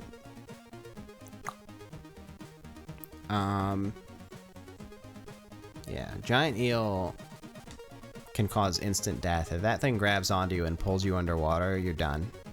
Game over. So yeah, we really don't want to fight that thing in melee. I guess I can throw some darts at it.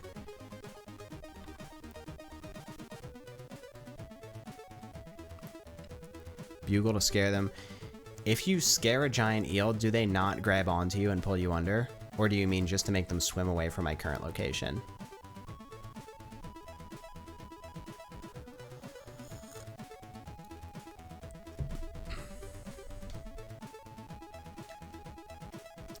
I forgot to pick up a bugle. I'll go do that.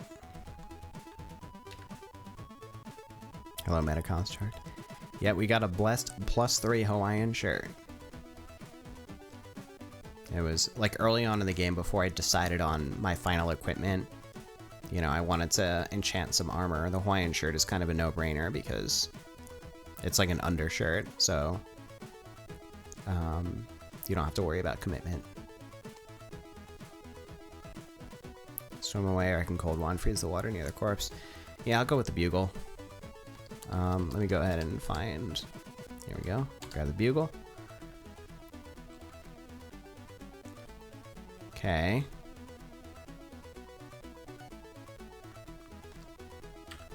There's the eel. Step away. Apply the bugle. Honk. Okay, so presumably... Yep, there goes the eel. There's a bunch of them. Okay, now let's eat the corpse. Boom. That did not work.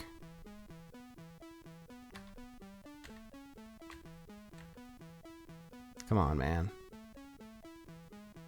Get out of here. There's another one. Yeah, I'm not gonna get the chance to finish off this corpse. When bugle fails, apply more bugle. Well, I can't actually tell if it's scared or not. Okay, I turned to flee. More bugle.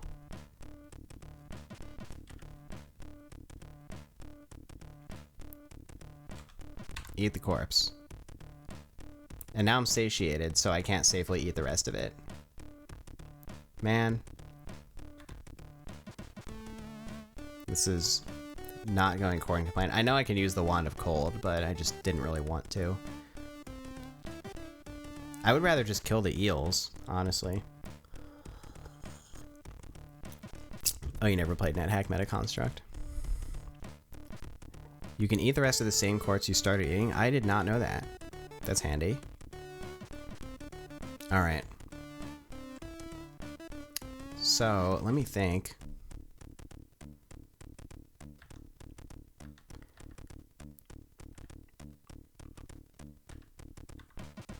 Yeah, I want to, I'm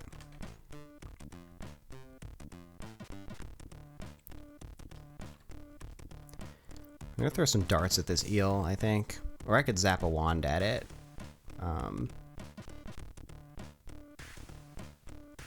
Maybe I will... Yeah, I'll get out my Wand of Cold. Maybe I can sort of... have two potential strategies here. I'll try to kill the eel with the Wand of Cold, and if that fails, then I could potentially dry up the moat, or freeze it, I should say. Okay, that eel's actually dead. So at this point, yeah, it should be pretty good to continue here. Okay, I got it down. Finished eating the dragon corpse, and I now have sleep resistance. That took longer than I expected. But we've done it. And grab the scroll of teleportation here. Okay. There is still the gray dragon that I gotta deal with here. So let's go find that gray dragon. Should be over here somewhere. I could just check with my telepathy. Yeah, it's straight to the right of me. Over we go. Alright. I'll just hack away at this guy. And did not leave dragon scales. So none of the dragons left scales. That's kind of unfortunate. And we don't need to eat that corpse for any kind of resistance. Okay. That's most of the enemies in Fort Ludios, so I'm gonna enter this abandoned barracks now, and there's gonna be a bunch of chests in here for me to loot. So let's check all these boxes and chests, see if we can find anything good. Scroll of Enchant Weapon. I will take that, because I'm gonna be probably dual wielding in the future. Large box, see what's in here. We got a new wand and some gold. I won't bother with the gold. Okay. So there's a little trick with wands. You can possibly identify what the wand is by using it to engrave on the floor. So first I'm going to engrave with my fingertip. And now on top of that I'm going to engrave with the wand. And we're going to see what the effect is. No, we don't want to add to the current engraving. And I did not receive any special message for engraving with this wand. Oh, it's a wand of create monster. It auto-identified and yeah, created this raven here. So that's nice. We now have a wand of create monster. Let's check the other boxes. So we got just some food and some gems. Not really interested. Okay, looks like we got one more here and just a gem. Oh, missed this one. Oh, that one was booby-trapped, but didn't affect me, and the box is empty. Okay. So that's everything in the barracks.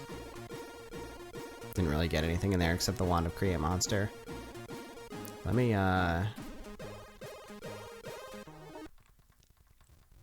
I'm just gonna walk along and map out this section here because it makes me feel good to draw in the map. Okay. So now we head back to the right. And now we're going to penetrate the fortress. And here's how we're gonna do it.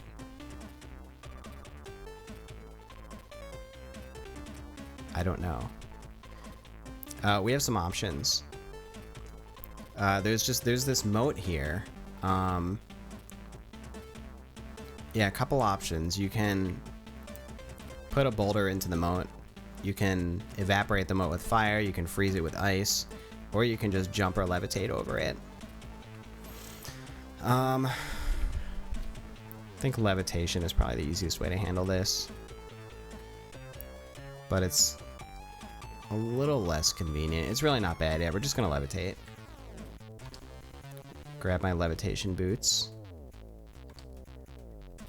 Take off my elven boots and put on the levitation boots.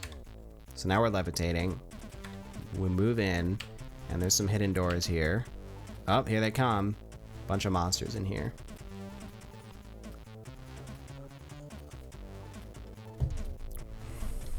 That we are going to once again make swift work of. Most of these guys are weak, actually. There's a goblin. It's mainly the trolls that are going to be annoying because trolls regenerate. So you have to deal with, oh, there's a bunch of them. Here's an ice troll. So you have to figure out how to deal with the troll corpses. Which, there are a couple ways you can eat the corpse. But I'm satiated right now, so that's not a great idea. You can also lock them in a box. And so when they try to regenerate, they can't. That's probably what we're going to do in this situation. Okay, here's a red dragon.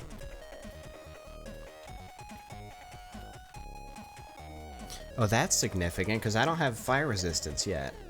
But I'm satiated, so I can't eat it. I should have saved that red dragon, maybe. Because now the corpse is going to rot before I can safely eat it.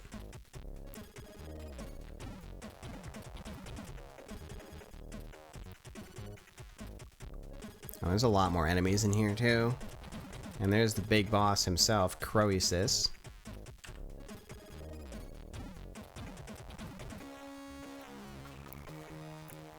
Chuck them in the water and drown them. Oh, I didn't know you could just throw them in the water. That's convenient.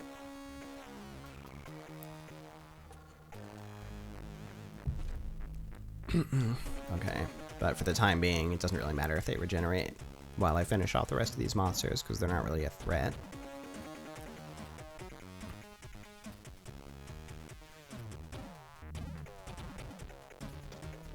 Okay, Croesus is awake. Oh, there's another red dragon, that's good.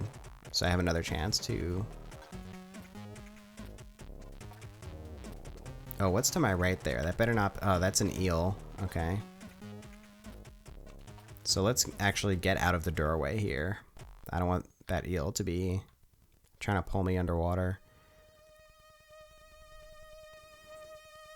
And we're about to enter a one-on-one with Croesus. I don't think he's much of a threat to us, as we're currently equipped. Oh, spooky mode activated. Alright. So let's move in. Okay. My only concern is the trolls are going to regenerate and pick up some of these items that I want. Oh, I'm levitating, I forgot. Okay. Oh, now Croesus is coming in. Oh man, he hits hard. I have good AC, but man, he's hitting pretty hard.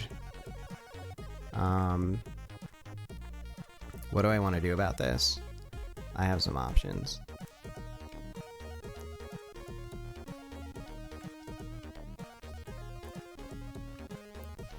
I'm gonna try hitting him back first.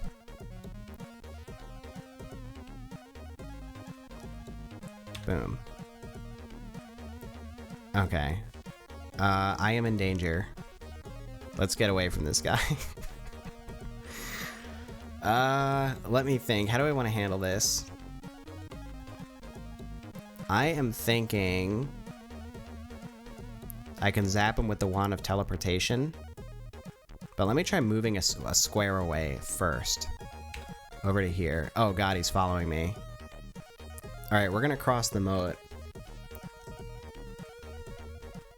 Oh man.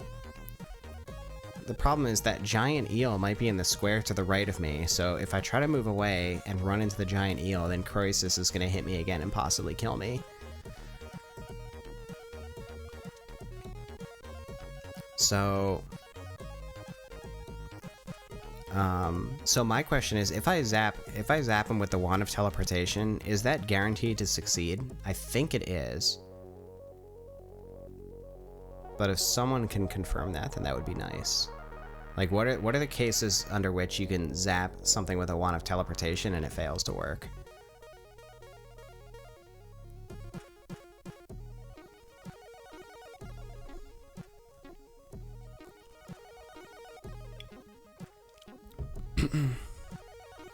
Is Croesus covetous? It doesn't seem like it, right? Because he's walking around like normal. If he was covetous, he would be teleporting to me.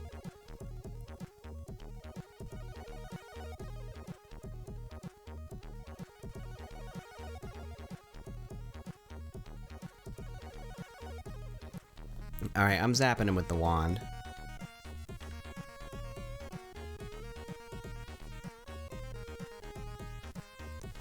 Boom. Okay. There he goes. He is, off somewhere, but he's not in this room, and that's the important thing. So, we are alive.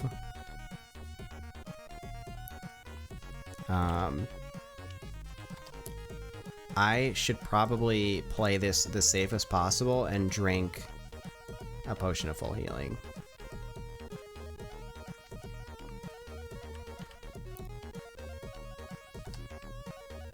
I don't think I need to, but this is a situation where it would be nice to not take that sort of chance. So we're gonna drink the potion of full healing. Alright. We are no longer in danger, at least for the time being. So let's finish up this room. Take care of those trolls. Possibly eat this red dragon corpse to gain fire resistance.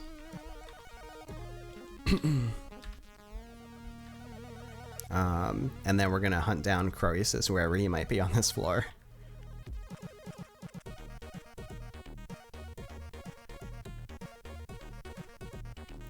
Okay, let me take off my levitation boots now. And I'll put my elven boots back on for the heck of it. Slippery cloak, that's nice. And now that troll rose from the dead. I think it might be easier to lock them in the chest than it will be to throw them in the water. Actually, maybe it's around the same. Let me just grab this guy. And we are going to throw the troll corpse into the water. And it presumably landed in the water, unless I threw it over the moat. Can't really tell. But in any case, it is out of this room. So I guess that's what matters for the time being. And we grab this troll corpse and we'll do the same thing. Oh, it regenerated while I was holding it. So let's just kill it again. And now we throw it into the moat. Alright. Was it only those two? There was an ice troll as well.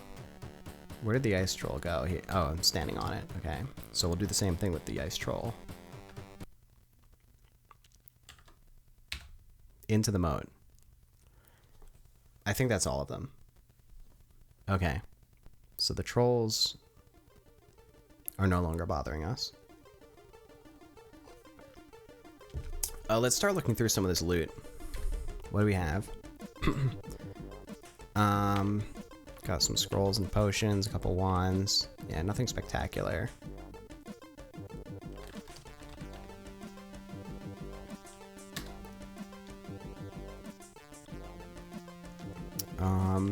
Actually, what else can go in the bag? We got the gold, an amulet, and the bugle can go in our bag as well for now. Okay, so let's move in.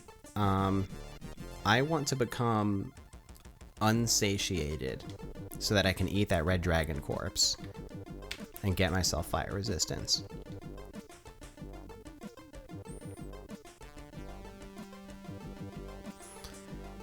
So, to do that...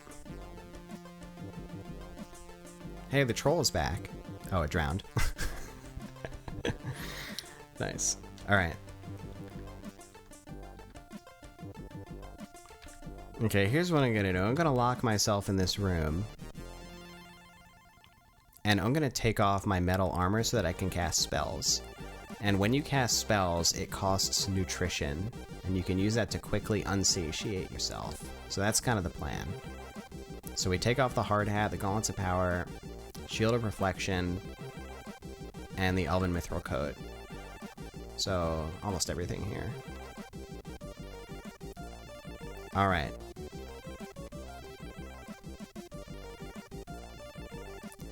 So what is safe to cast? We're gonna cast light.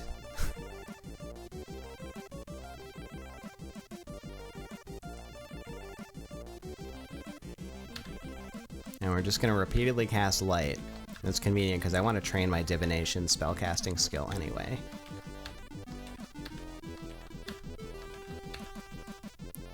Excellent. I failed the last one. We're no longer satiated. So now I'm going to put all that armor back on. Gauntlets of power. Mithril coat. Cloak of magic resistance, shield of reflection, and hard hat. And now we are ready to eat the red dragon corpse. I hear hissing gas. Oh man, I think it dried up the moat. Hopefully that doesn't cause the trolls to come back and be a nuisance. I think it might.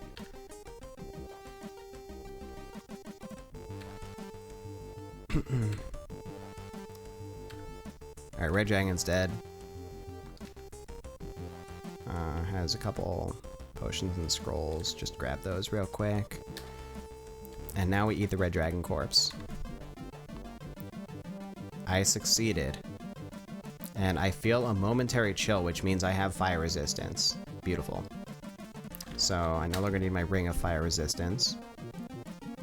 I'll put away my ring of increased damage as well. I don't need to be carrying that out in my inventory. I'm not going to be putting that on anytime soon. Okay. And we are just about done with this area. Do I want to bother with that slippery cloak? It's nice to have, I would say. The slippery cloak prevents things from grabbing onto you, such as those giant eels, so I guess it could be nice to have.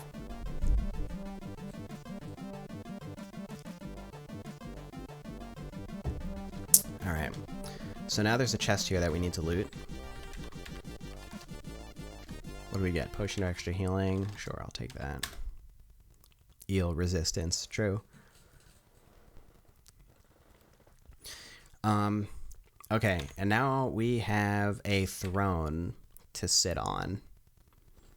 The best thing we can get from a throne is we can get a wish granted. But I might make this run wishless. I haven't decided yet. There are definitely things that I would like to wish for.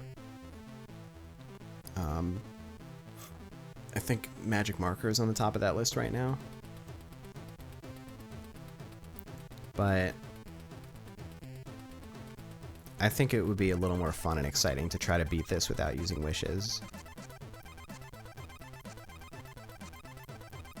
No genocides, no wishes. But we're gonna sit on the throne anyway.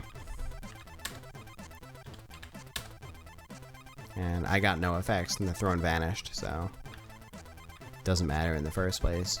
I do have some smoky potions as potential wish granters. Oh, here's the vault, by the way.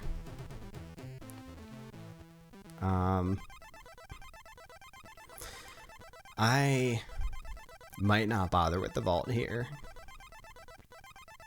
I don't have much of a use for the money. I could buy some additional protection.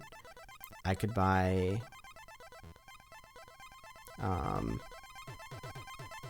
what's that other thing that you can buy that, like, reveals map around you?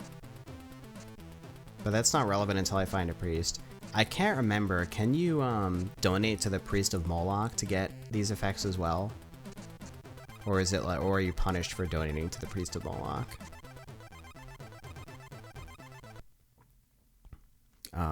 In the Valley of the Dead.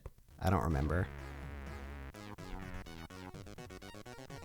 But yeah, it's kind of a hassle to pick up all this money. Moloch donations are fine? Okay. Yeah, I don't think I'm gonna bother. It's just a hassle to pick up all the money because this room is full of landmines and spiked pits and then you get encumbered. I don't know, maybe I will.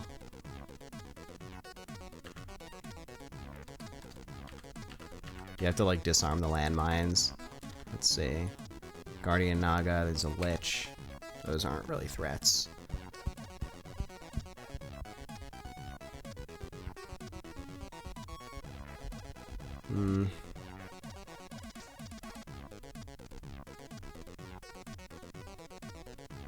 I don't feel like it.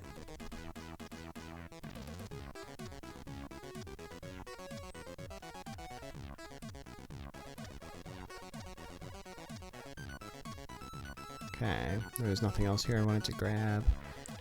Where is the eel? Oh, there's a long worm as well. Okay, let me put my levitation boots back on.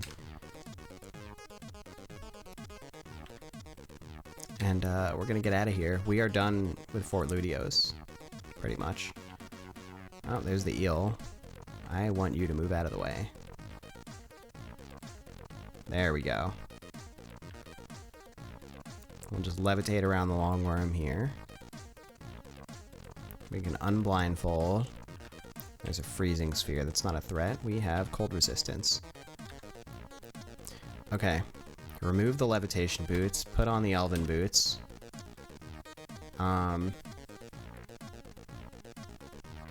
Our ideal pair of boots would be speed boots. That's kind of what we're missing.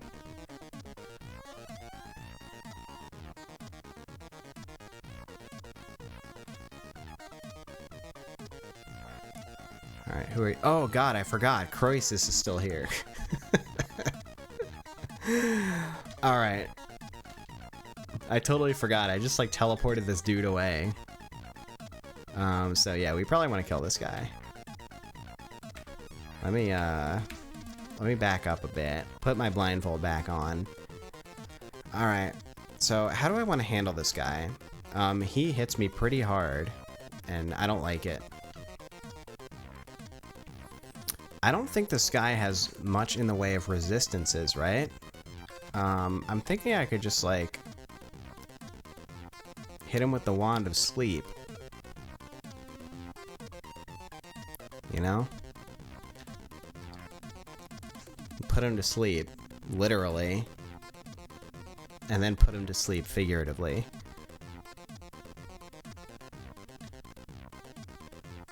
Let's go for it. It hit. Are you sleeping? I think he's sleeping.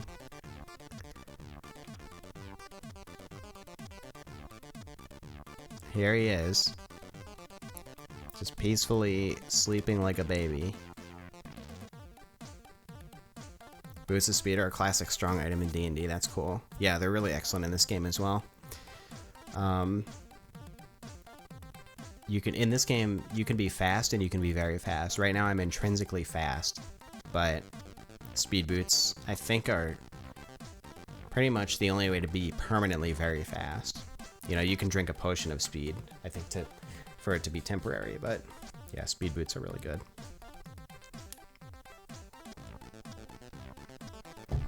Alright, I'm gonna start swinging at this guy. And if he wakes up, I'll just put him back to sleep. Boom. That's 1. Boom, that's 2. That's 3. This guy is a heavy sleeper. And he's dead. Died peacefully in his sleep. Whoops. Alright, let's see what this guy was carrying around. Absolutely nothing that I'm interested in. How pointless. Alright, well, moving on.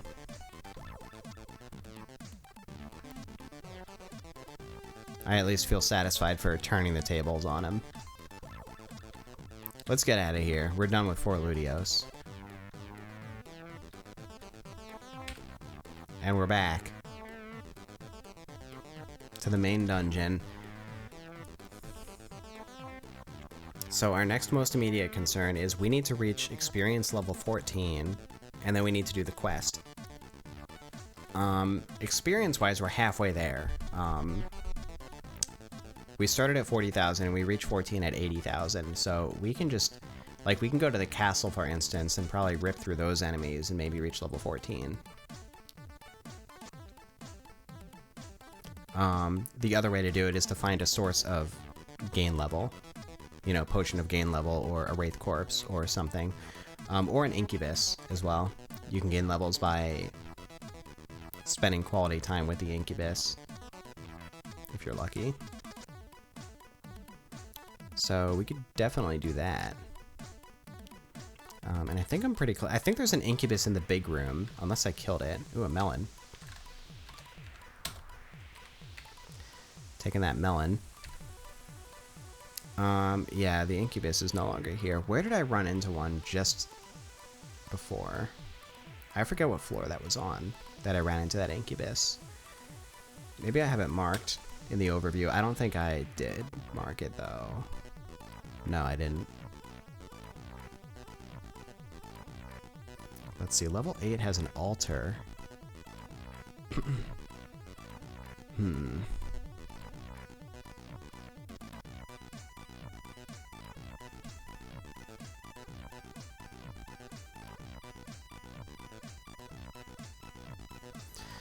I'm just trying to think if I should, yeah, pursue, like, I have 2 choices. I can either just head all the way back down to, like, the bottom of the dungeon,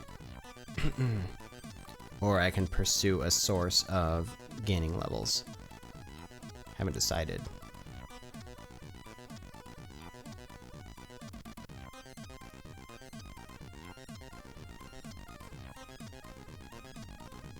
And I'm not sure if my luck is maxed out yet either, so I might want to make use of the altar for that purpose before I pursue further down.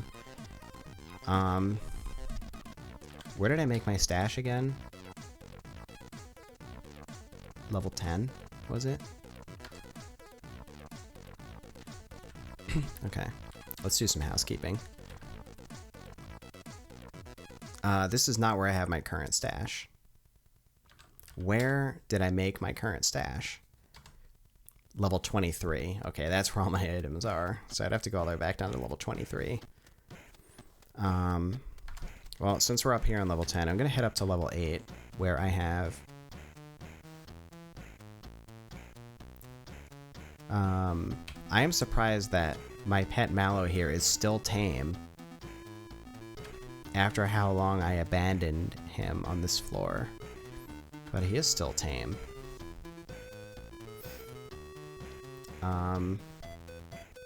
Interesting. Yeah, I would love to continue polymorphing Mallow. There's Mallow on the other side. Mallow is currently blocking the staircase up. Okay. I really need a magic whistle. You can use the magic whistle to teleport your pet to your side. And that would allow me to continue polymorphing Mallow into a possibly more useful form than this long worm. But I haven't found a magic whistle yet, unfortunately. Okay. Oh, this is a temple that I'm not interested in. This is a lawful temple. Okay. I think it was the next floor up. This has the altar, the neutral altar on it, that I am interested in. So we're gonna sacrifice some monsters to the lady in order to increase our luck stat. This is around the point where I want to like make sure I have maximum luck. So I have a couple wands of create monster that I can use here, so I'm just gonna zap the wands, create some monsters, kill them, and then sacrifice them at the altar. Okay, first up is a scorpion. Boom. So I sacrifice it, and the message of importance here is you glimpse a 4-leaf clover at your feet. That means your luck has increased, and as long as you're seeing that message, your luck is not yet at maximum. So we're just gonna sacrifice a few monsters until we hit maximum luck. What are you? A peaceful pony? Okay, the peaceful monsters. I might kill it anyway. It's like a tiny alignment penalty that is insignificant. So yeah, we're gonna attack the pony. Pony's dead. It didn't even leave a corpse. Okay. Next up is a gargoyle.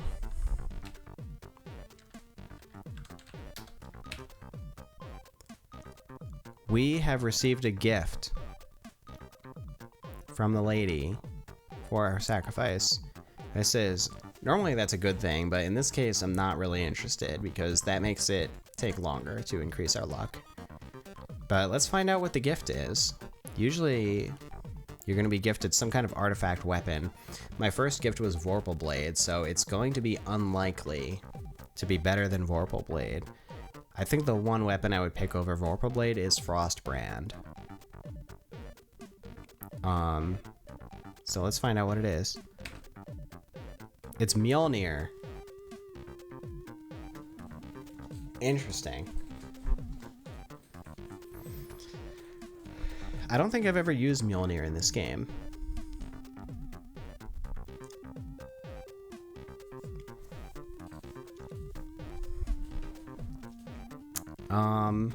Huh. I wonder if it's worth messing with Mjolnir. I don't think it is.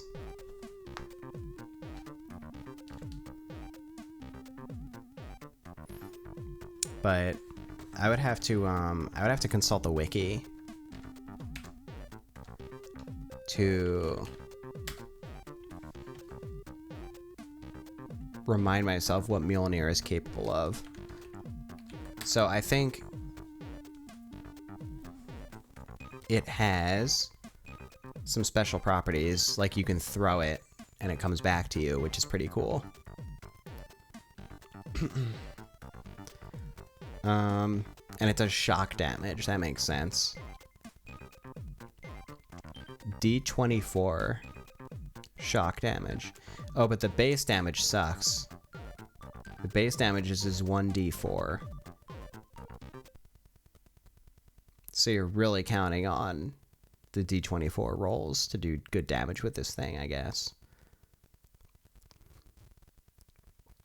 It wakes up nearby monsters, and it destroys wands and rings in the target's inventory. Right, that's the reason that a lot of people are hesitant to use Mjolnir, because if you're fighting a monster that's carrying wands and rings, you typically want to loot those things. You don't want to destroy them.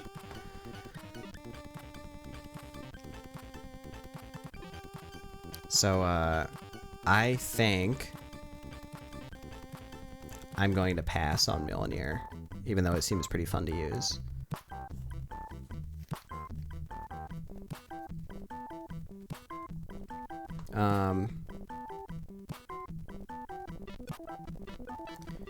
Yeah, I guess I can take it with me just for the purpose of throwing, right?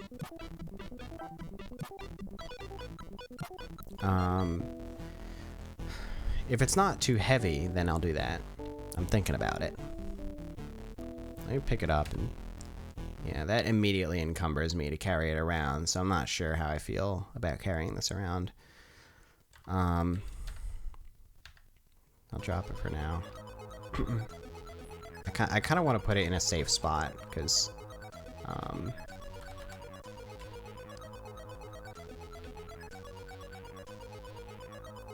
I'll just drop it over here for now. Because I don't want monsters picking that thing up and using it against me. We're going to keep doing some sacrifices for the time being. So we're just going to be using this wand of create monster to spawn in some monsters. Sacrifice the corpses.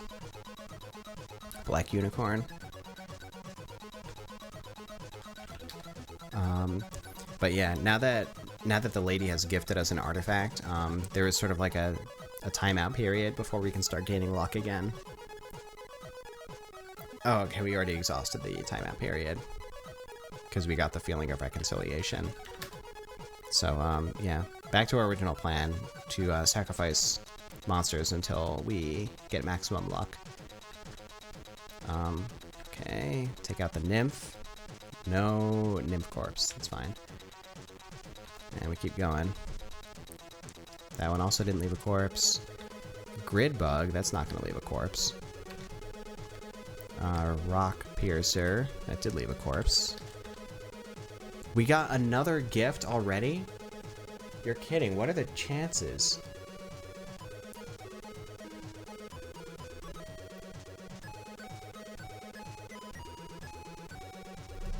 Like, we just got a gift, and our first sacrifice after the timeout was another gift.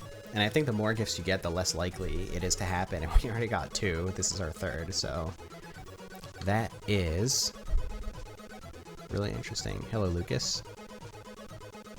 I am very glad that you made use out of those videos. I'm glad they're still relevant. Okay.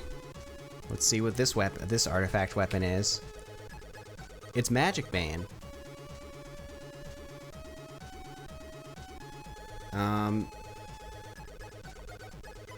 Magic Bane is kind of good to have.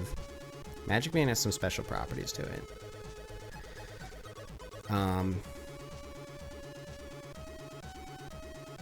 I would have to double check, but yeah, when you're wielding Magic Bane, you're like immune to certain types of magic attacks, I think. I think you're immune to level drain, maybe? And Magic Bane also has like a special effect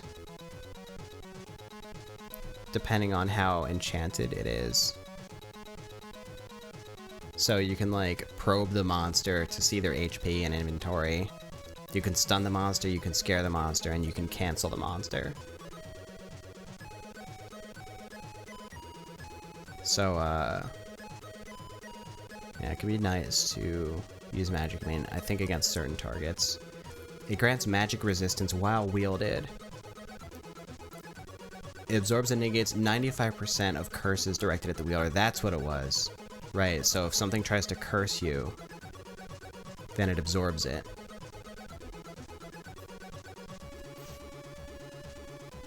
And you can use it to engrave Elbereth in 1 turn. Okay.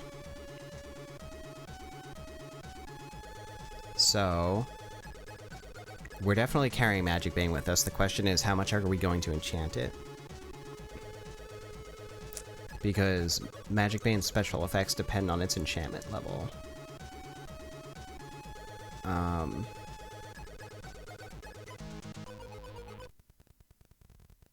So...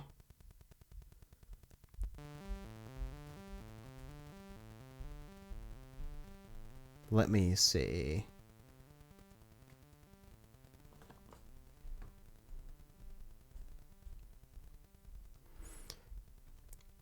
what is the strategy here? Like, what effects are best to have on this thing? Do I want it to Maybe I just don't want to enchant it at all. Actually. Because when it's at +0, you get the chance to stun monsters and scare them. And cancel them. Okay, yeah, I think we're going to just use a +0 Magic Bane here. And we're going to carry that with us. And it's absolutely not going to be our main weapon because it is not a powerful weapon at all. But it's going to be nice to have under certain circumstances, I think.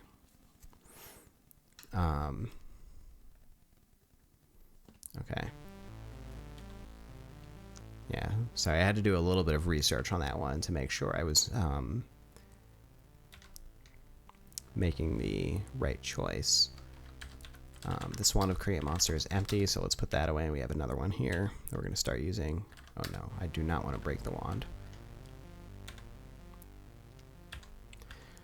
Okay, Raven Corpse. Okay, so we are once again in timeout mode for this altar here.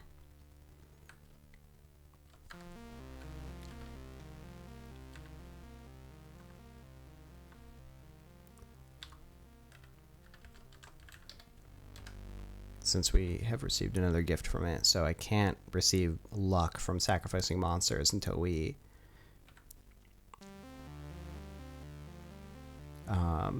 reach that neutral state again. Oh goodness, I just created a bunch of bees.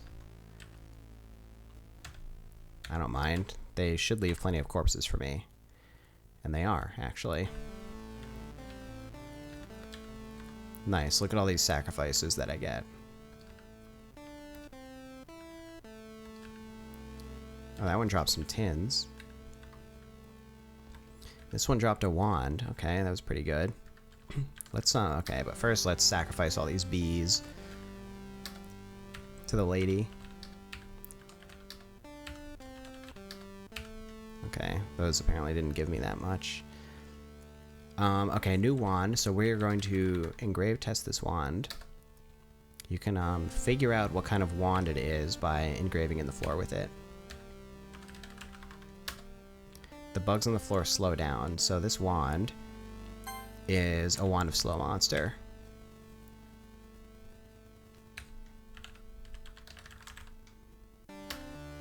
Okay. Thank you, General Monica, for the 64 months. Okay, so we got some tins here. So let's find out what kind of tins these are. These are tins of wargs. Not really interested in that.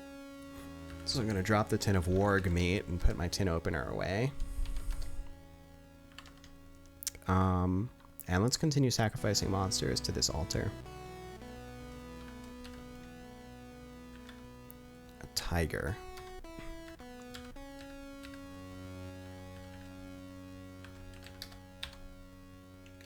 Okay, reconciliation. So I am now once again ready to increase my luck stat from these sacrifices. Okay, I can't sacrifice the mummy. Coyote didn't leave a corpse. Is that a Tengu? Oh, we want to actually eat the Tengu corpse. We don't want to sacrifice it if it leaves a corpse. Tengu's dead. And it created a giant beetle. We can sacrifice the giant beetle corpse. I don't think the Tengu left a corpse, unfortunately. Okay, there's the 4-leaf clover, so we are once again slowly increasing our luck. Let's see what the Tengu left behind here. A wand of digging. That's nice to have. I'll grab that. Put it in the bag of holding. And we will continue spawning monsters and sacrificing them until this wand runs out. Let's see. This hobbit wandered in with a scroll of magic mapping for me, so that's nice. Okay, let's sacrifice this giant beetle corpse. Get another 4-leaf clover. I don't think the wand of Create Monster is going to have that many charges left.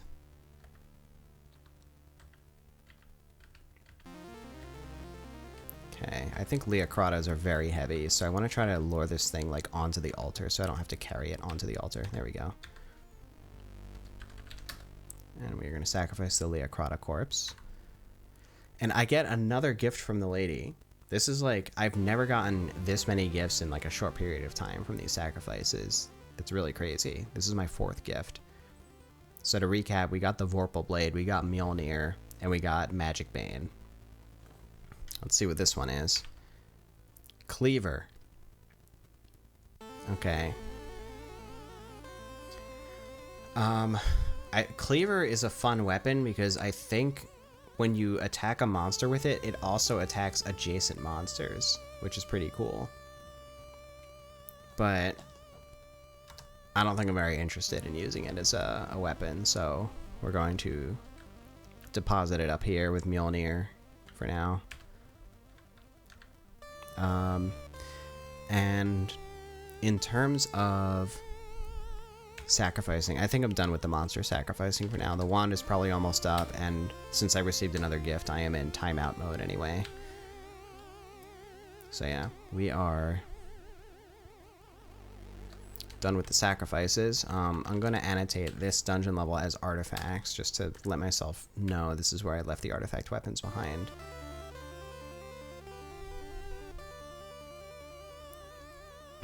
Or maybe I'll just take them with me. It's going to encumber me for a bit, but I'm kind of more interested in bringing them down to my stash lower in the dungeon. That's where I would rather keep them.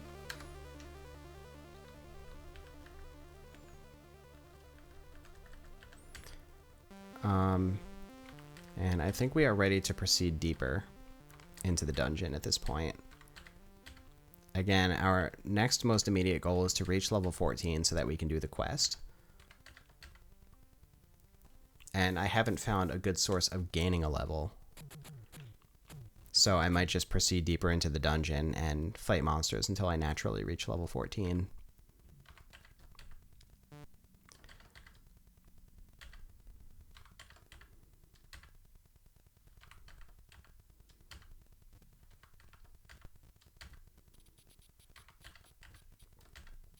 Okay, level 21. We're almost there. 22. 23, and this is where I have my stash. So let me move over here. I'm gonna, put Cleaver and Mjolnir into the stash. What else is going in the stash? Let's see. These coins, the amulet, I guess the worm tooth will go in.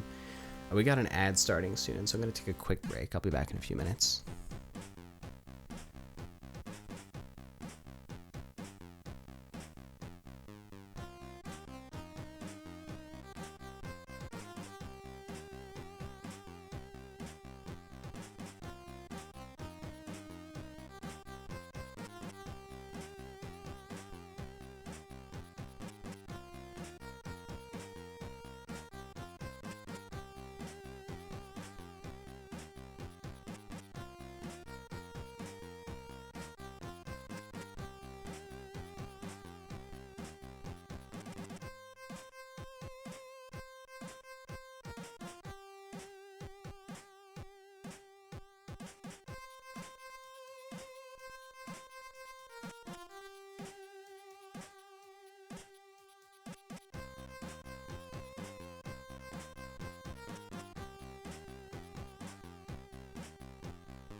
Alright. Welcome back to NetHack.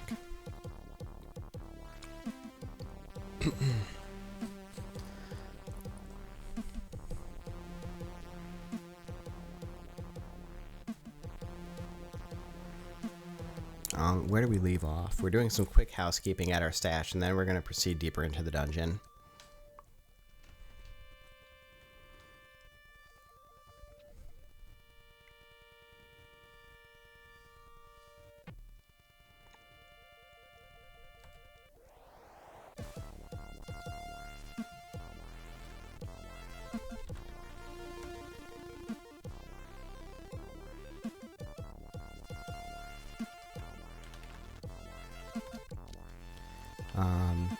So I'm just putting some of my inventory into this box here to stow it for later, so I'm not lugging it around with me and encumbering myself.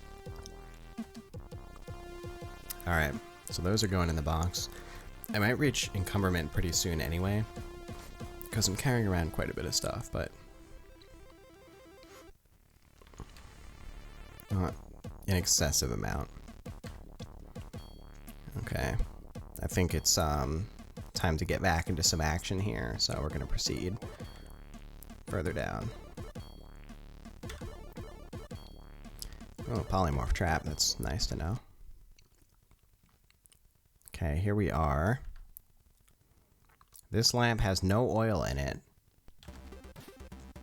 I have an extra oil lamp, so I'm just going to drop this one, leave it behind, grab the extra oil lamp, which probably does have oil in it. Okay. Yeah, so we've entered sort of the labyrinth section of the dungeon, in which we have to somewhat tediously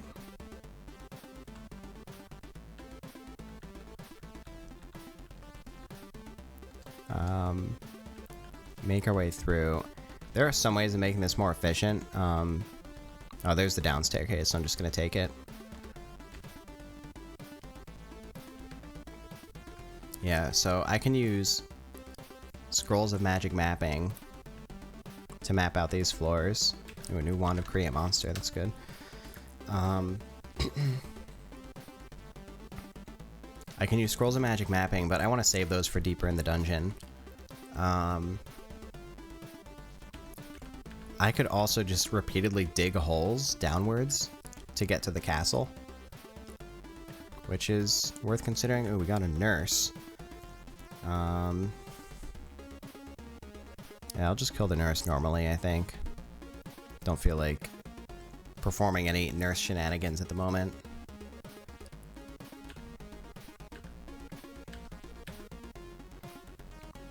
The nurses are interesting because if you get naked and let the nurses attack you, they heal you instead. And if you're already at full health, then they can increase your maximum HP. So it's like a strat in this game to lock yourself in a room with a bunch of nurses and get naked and let them all attack you repeatedly to like vastly increase your max HP.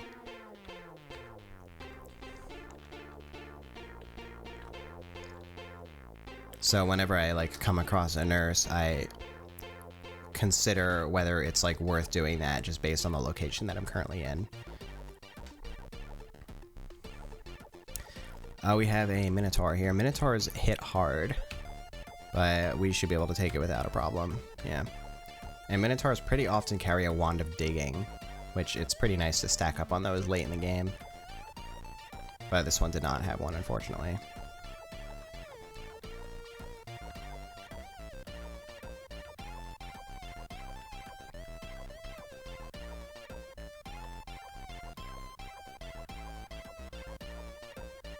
Okay. Yeah, so I don't really have a great way right now of... Oh, there's a level teleport trap. That's interesting. I'm just gonna annotate this. I want to remember that that's there.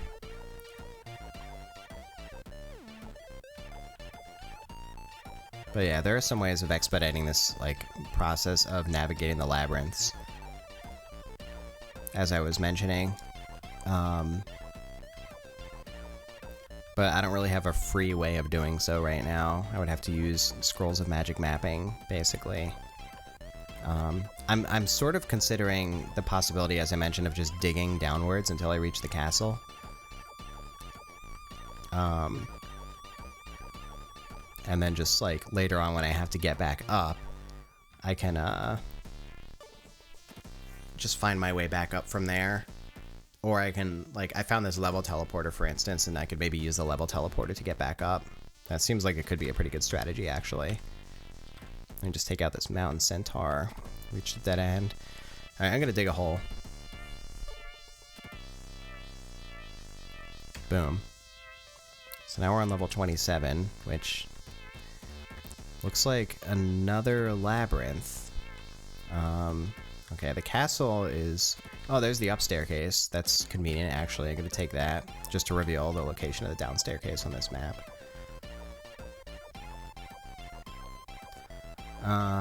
Yeah, I think I'm just gonna continue that strategy of digging downward for the time being.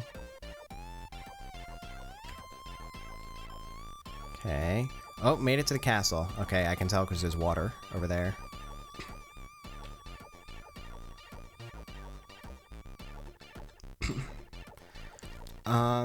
Can I gain shock resistance from the storm giant corpse? I think I might be able to. Let's eat this guy up.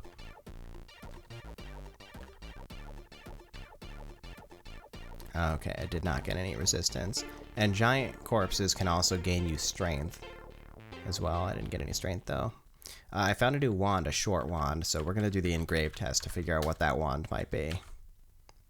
It is a wand of light. Okay. That is pretty useless, but can be good to have in certain situations. Squeaky board. Okay, so we made it to the castle level, which is sort of a checkpoint in this game. Below the castle is the Valley of the Dead, and that is the start of Gehenna, which is sort of like the late game gauntlet. It's the hard portion of the game, basically. But the castle has a bunch of good stuff and a lot of monsters to fight, so we can make use of the castle to get some good items, get some experience, etc. Like, I'm thinking we might be able to reach level 14 from fighting the monsters in the castle, but I'm not positive. I think it might be worth a shot.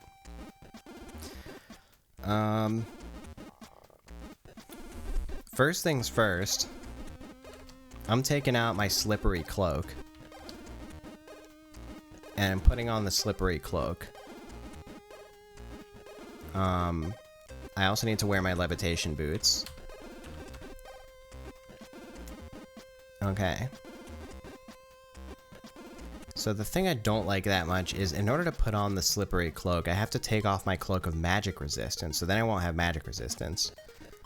So what I'm thinking is... Okay, those capital X's are Zorns. I want to take them out first.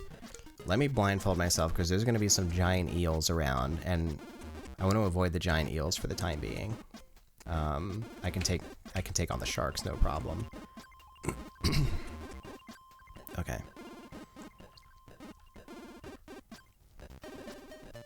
Take out this Zorn. And there's a couple more over here, but they're chilling around the giant eel. So let me move out of the way. The giant eel. There's a couple sharks here for me to take out. Okay, what else do we see? Yeah, let me look a little bit more closely at this floor. So here's what we got. So we got a bunch of liches. The low-level liches are really not a threat. Then we have a demi-lich over here. The demi-lich is a little bit scarier. It has some better spellcasting abilities, but when the liches really get dangerous is when they become master liches or even arch liches, and that's when they become a really serious threat and they're very hard to kill. Demi-Lich I'm not as afraid of, but I don't know, if it has a potion of gain level, for instance, then I might be in trouble. But I think Magic Bane is going to be pretty good against those guys. Oh yeah, there's a Titan as well. Yeah, let's continue looking around. So there's a couple Stone Giants. These guys aren't threats. A bunch of soldiers as usual. And the Titan, those guys are powerful. But I don't think it's... Oh, Titans are spellcasters as well. So yeah, they're also a threat. I think I can take it on though.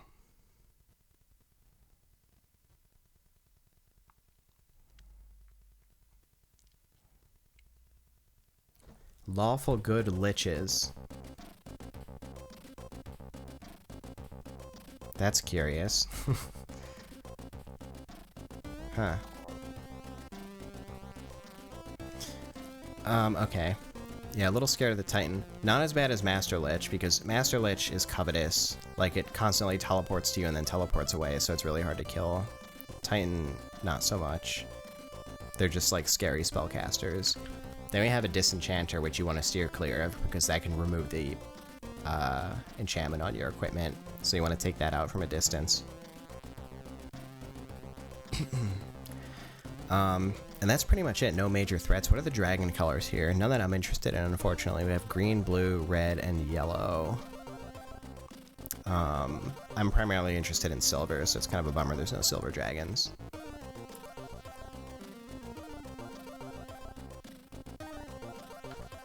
Okay. For the time being, let me take out this shark real quick. So I think before I take on the eel, let me go after that Demi-Lich there, because that thing's a little bit scary.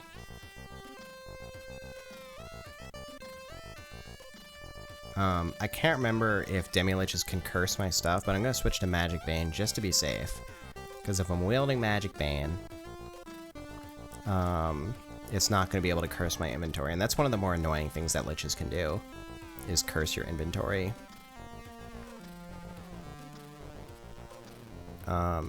I think they can also destroy your armor, but maybe magic resistance protects against that, I can't remember. But yeah, that's another annoying spell, is destroy armor. Oh yeah, I'm levitating. Let me take off my levitation boots for the time being and put my elven boots back on. Alright, moving in. Alright, Lichy boy. Bring it on. Ooh, I stunned it. Okay. So now that it's stunned, I'm gonna switch back to Vorpal Blade.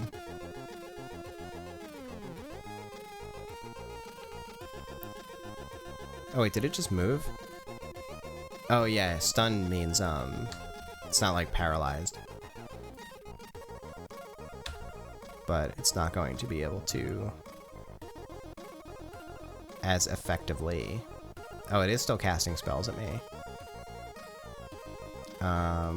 Whatever, I'm gonna keep hitting with Vorpal Blade. Potion of full healing. Alright, we're switching back to Magic Bane. Perfect timing, so that the exact turn I switched back to Magic Bane, it cast a spell at me to curse my items. But since I'm wielding Magic Bane absorbed the curse. So that was a good play on my part to switch back to Magic Bane there. It prevented my items from getting cursed, which is excellent.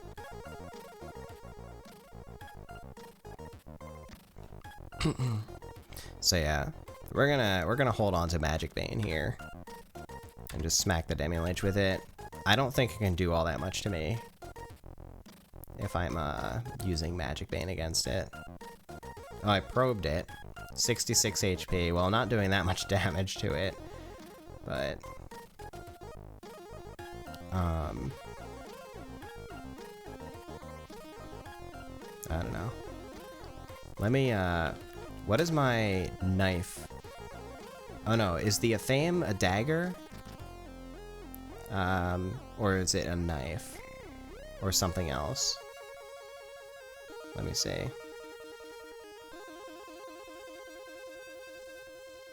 I guess it's a dagger.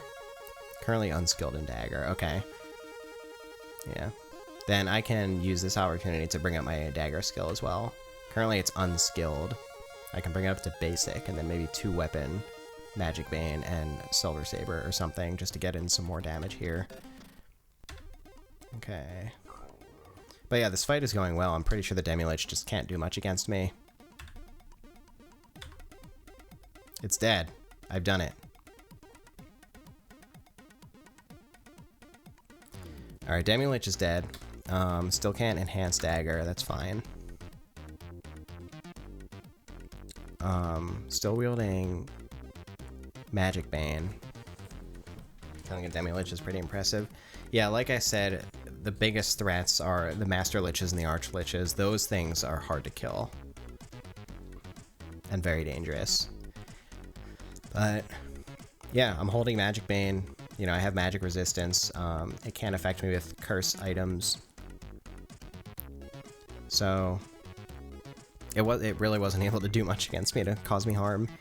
It took a lot of hits for me to take it out, because Magic Bane is not a very powerful weapon, but... yeah, I felt pretty safe during that fight. Let me take out my Silver Saber. And now, I'm gonna get back to my original plan. So we're gonna put our levitation boots back on.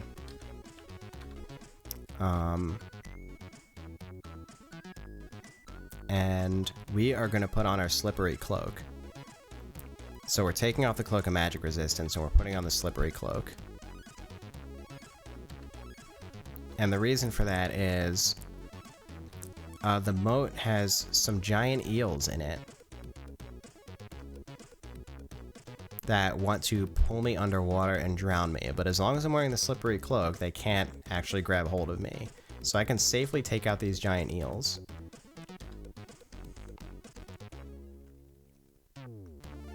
And I'm going to continue using Magic Bane against them. For 2 reasons. 1, so I can train my dagger skill, get it up from unskilled to basic. And 2, because while I'm wielding Magic Bane, I have magic resistance. And since I'm no longer wearing my Cloak of Magic Resistance, I'm wearing the Slippery Cloak, I'm using this as another source of magic resistance, which is just a nice safety mechanism against potential disaster. So we're going to take out the giant eels. And if you melee giant eels, they give a ton of experience, I believe. So that's nice as well. What is this scroll on the wall here? Scroll of Create Monster? Okay, no need for me to get that. So yeah, how much experience do I get? I'm like at 64.6k. Take this guy out. Oh, I was wrong about the giant eels, never mind. Maybe it's electric eels and krakens maybe that give you that experience amount. Can I enhance the dagger yet? No. Okay, so let's proceed downwards. I'll take out the shark real quick. Yeah, proceed downwards, and there's a couple more giant eels to take out. That one's dead.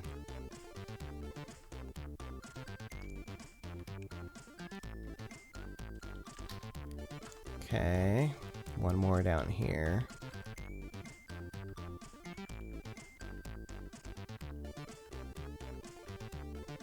There it is. Okay. Is that all of the giant eels? Yes. No more giant eels. Which means I can take off my slippery cloak. Put on the Cloak of Magic Resistance.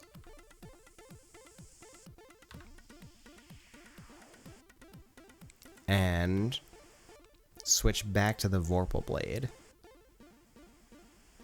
Well, I'm going to stick with Magic Bane for the time being, just so, again, I can train that dagger skill up.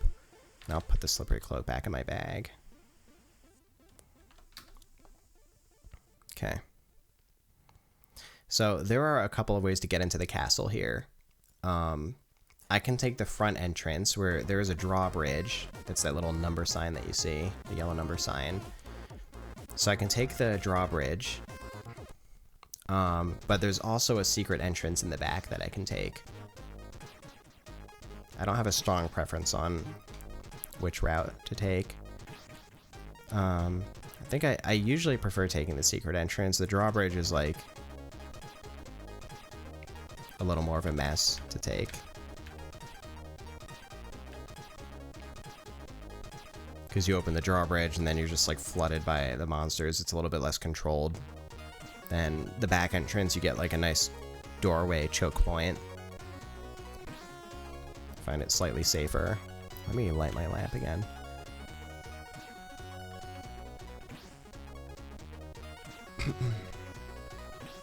Okay. So back we go.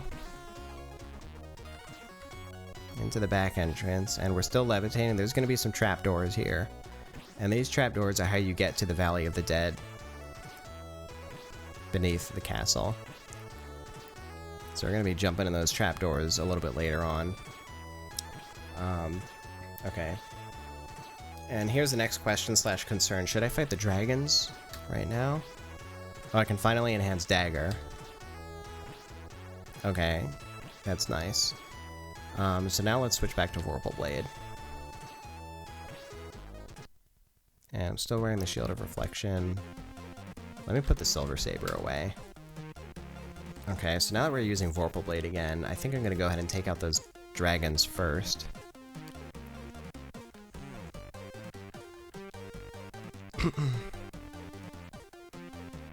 And the best way to do this, I think, is... because there's 2 dragons... Like, I'll just put on my blindfold so you can see, like, the state of affairs. 2 dragons in the top door, 2 dragons in the bottom door. Doors are interesting because...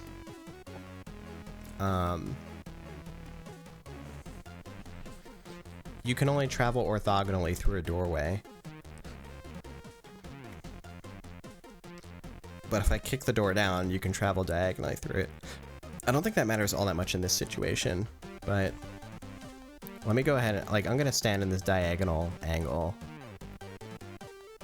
And I'm gonna unlock this door and release the dragons. The dragons are not really a threat. They hit pretty hard, but that's about it. They have beams that they can shoot at me, but I have a source of reflection, so the beams are just gonna reflect off. So that's not gonna be, like, cause any issues. So let's open the door and let these dragons out. Take them on with the Vorpal Blade. Here's the blue dragon. Blue dragon's dead. Next up is the green dragon. Green dragon's dead. Alright. Let's do the bottom 2 now. There's the red dragon. And that thing did some damage to me, but we're fine. Now we'll take out the yellow dragon. And we are done with killing the dragons. That was pretty simple. Let's see what they left behind. Probably nothing interesting. Scroll teleportation, that's kind of worth taking, I guess. Oh yeah, there's some decent stuff here. Okay, let me take off my levitation boots so I can reach the ground and pick up some of these items. There's the corpses, some potions. So I'm gonna grab those potions. And over here we got a scroll of teleportation, so I'll just grab that. Okay. So these dragons are actually guarding secret rooms. So on this side we have a weapons room. And there's usually like nothing worthwhile in here. I'm gonna go through anyway because, you know, there's always the rare chance that one of these weapons spawns as an artifact weapon, so I just want to check what they are, but no, none of them are of interest. So let's check this room. This is the armor room. Same thing, you can possibly find magic armor in here, so... Let's see, we got an apron, another apron, another slippery cloak, that's funny. Conical hat, that is of possible interest. Actually, conical hat, I think that's only really good for wizard. I think it doesn't do that much for other classes. Plumed helmet is a magical helmet. That is of interest, okay. Because we've already identified the visored helmet as the normal helmet. So that means the plumed helmet's going to be a magical helmet. The question is, what kind of magical helmet is it? We might have to wait a little bit before finding out.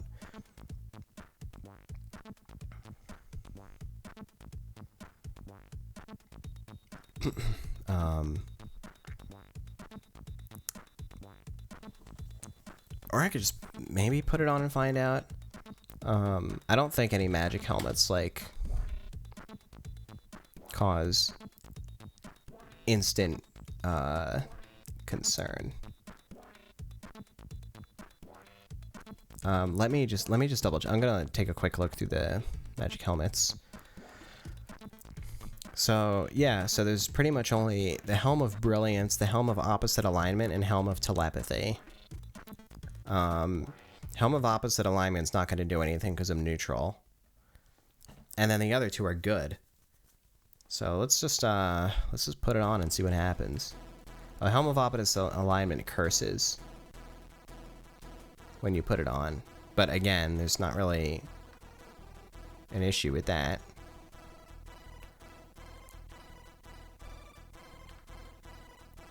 Boom. It's a Helm of Opposite Alignment. Wait, why is my AC so horrible? Hold on a second.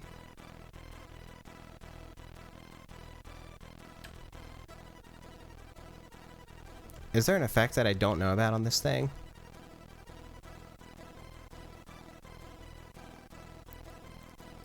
Wait, oh my god, I thought opposite alignment. Oh man. Hold on a second. I thought opposite alignment had no effect on neutral.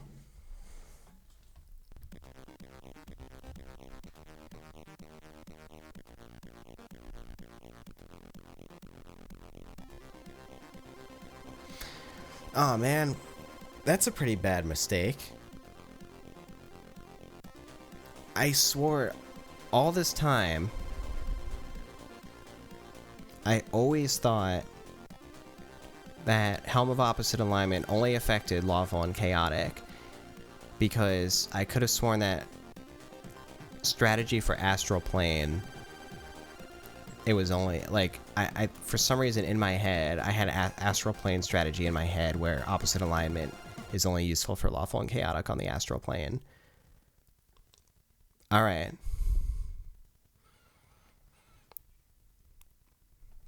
Well, you know what? We have a new challenge to take on.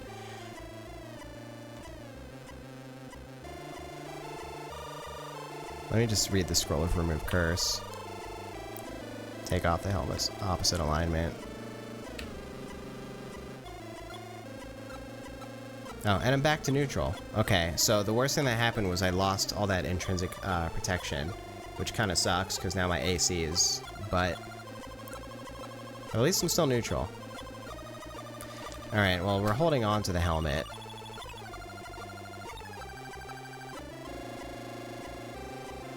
Okay. That was another thing that I didn't know opposite alignment caused, is losing all that intrinsic protection. That's pretty interesting. Okay. So, what's the plan now?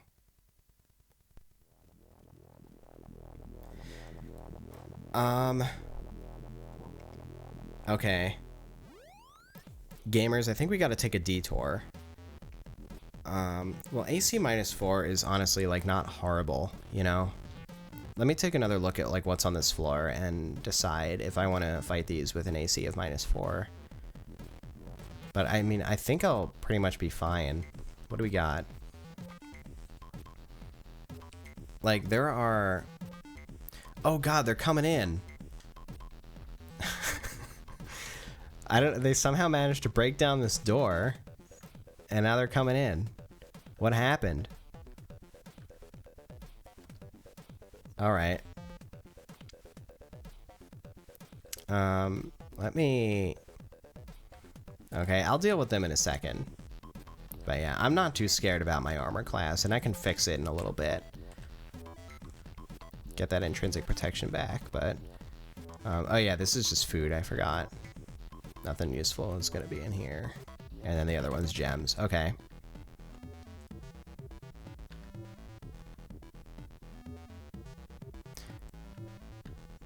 Okay, let me put my levitation boots back on real quick.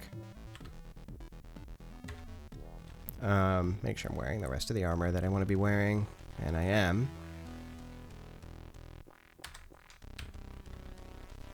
Alright, here we go. Show me what you got, nerds. Who's up, Stone Giant? Come on, hit me. Oh, that's a Netton. Oh, I killed the Stone Giant. Yeah, I'm not scared of these guys.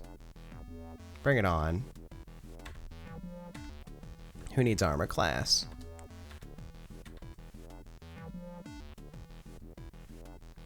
Oh, here's the Titan. Titan's a spellcaster. I'm gonna switch to Magic Bane here, I guess. But Magic Bane is not gonna do great at actually taking this thing out. Pyralisk. So the Pyralisk is using its gaze attack against me. I have fire resistance, but can it still burn my stuff? I can't remember. +0 Magic Bane is too slow.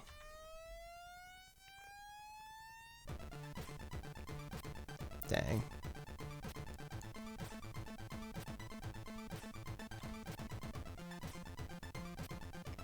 Oh, there he goes. Somewhere.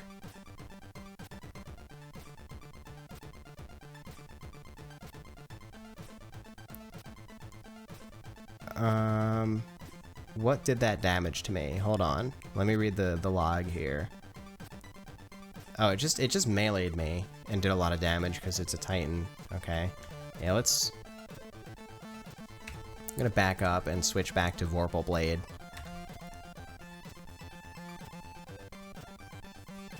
Wields a knife. Good luck with that. It's dead. Alright. I'm unstoppable.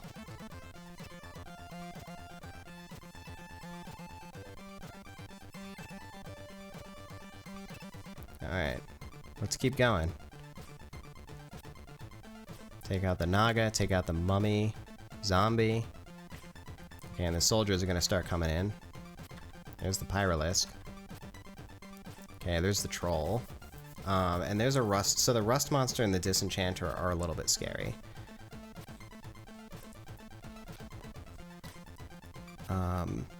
I want to take those out from a distance, especially the disenchanter. That's the most important one. So, as soon as the disenchanter is in like my line of fire, and I'll actually start doing it now because of the rust monster. I'm gonna start zapping wands at them. Probably magic missile. Ooh, that guy did damage. Okay. Oh man. Okay, hold on.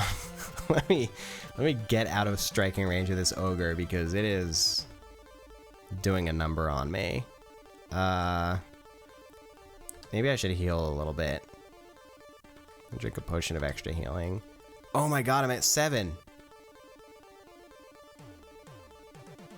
What's the safe move here? I think it's to drink the potion.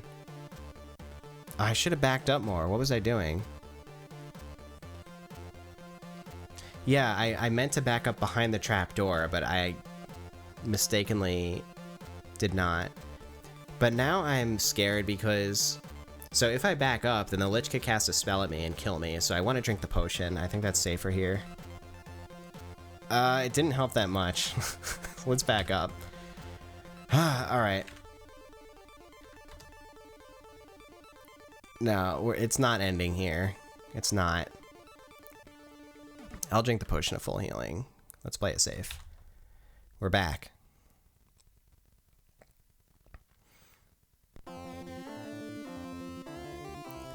Alright.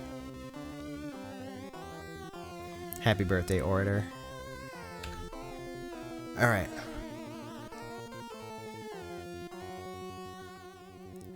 So here's the ogre. Oh, hold on. This is the sickest Happy Birthday remix I've ever heard in my life.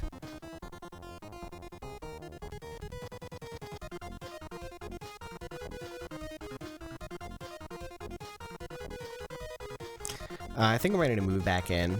Take out this ogre. Alright, that hit didn't do much. Ogre's dead. Alright, Lichy boy. Ah, shoot, it cursed me.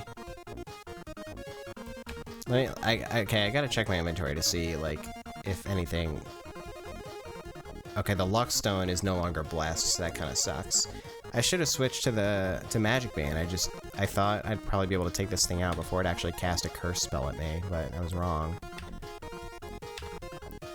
Okay, now it's dead. But, got a couple things that... So the cursed stuff doesn't really matter right now. Cursed Elven Boots, that's no big deal. The Cursed Towel, that's no big deal. Really, the concern is the Luck Stone. I really want that to be blessed. So... I gotta grab some holy water and re-bless the Luck Stone real quick.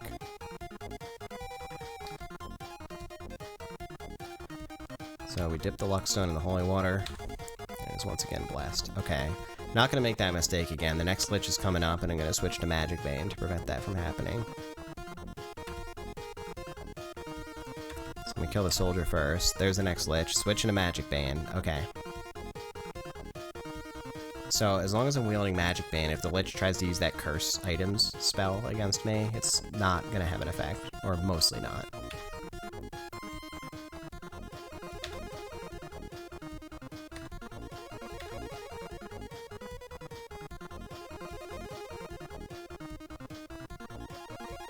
Oh, I canceled the Lich.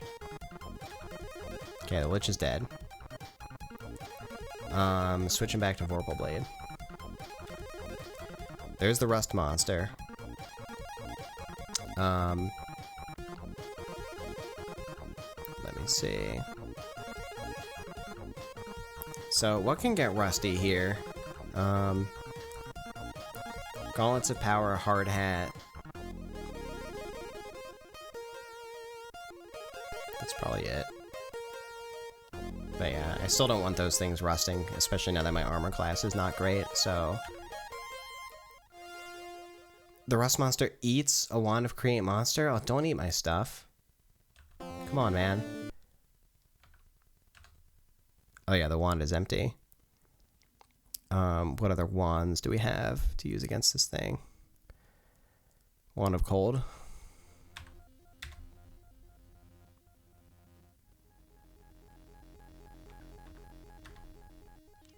Rust Monster's dead.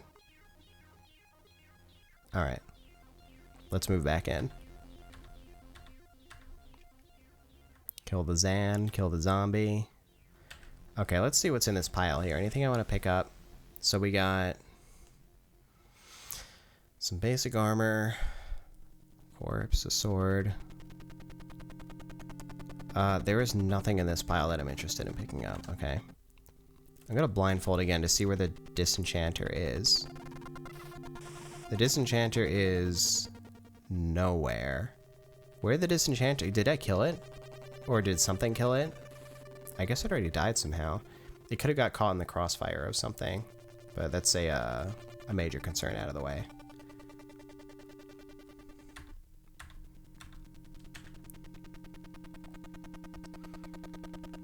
Alright.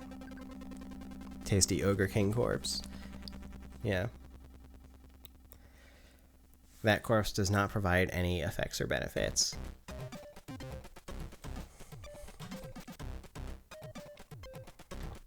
Alright, I'm in. Let's remove the levitation boots at this point. And kill the troll. Kill the stone giant. And that earth elemental is peaceful. So we have to dispose of the troll corpse, since they like to regenerate. Best way to do that is probably to stuff it in this chest here. Let's see if there's anything in here I want. There is not. So yeah, we're gonna take the troll corpse, throw it in the chest, and now we're gonna lock the chest. So now when the troll tries to regenerate, the regeneration will fail. Alright, that's just a bunch of gems. And we got a throne. We're gonna sit on the throne, see what happens. We got a wish! Okay. So, we are at a crossroads. Because I haven't yet decided. Are we going for a wishless run?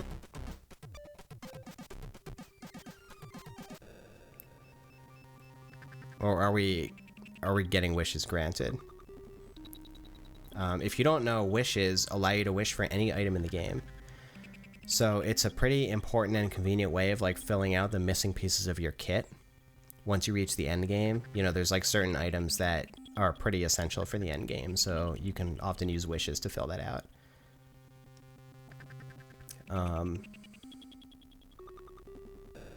So the obvious example in this case is I really want a magic marker. A magic marker lets you write scrolls.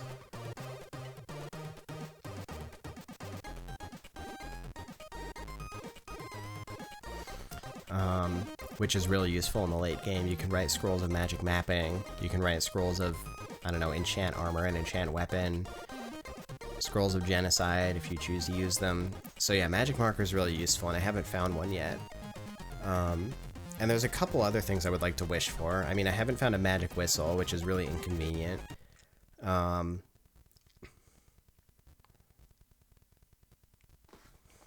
me think. Yeah, just maybe a couple other things here and there. I think this will be more interesting if I go wishless.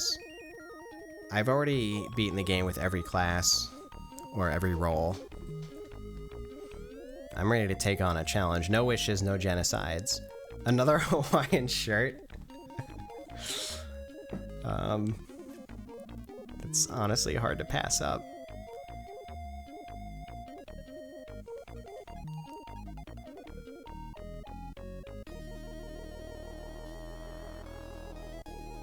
Okay. Yeah, I'm gonna pass on this wish.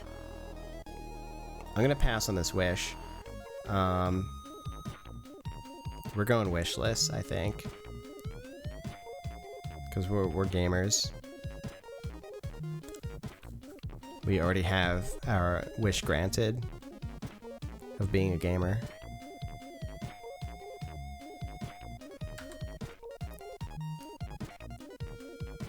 Wait, did it grant me a wish anyway? I hit escape. Hold on a second. Conduct. I used a wish? How do you cancel wishes? You've got to be kidding me. I feel ripped off. I wanted to not use a wish, so I hit escape. And instead it just gave me a random item, and it gave me a Wand of Light, which is one of the worst possible items to get at random. I can't believe it. How do you like, if you get a wish, how do you just wish for nothing? How do you cancel the prompt?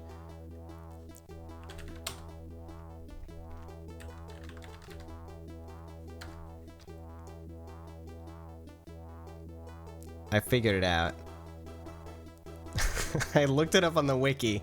You can wish for nothing, and then you don't break the conduct, the wishless conduct. If you write nothing, you'll probably get Wand of Nothing. No, I looked it up in the wiki. You can wish for nothing, none, or nil.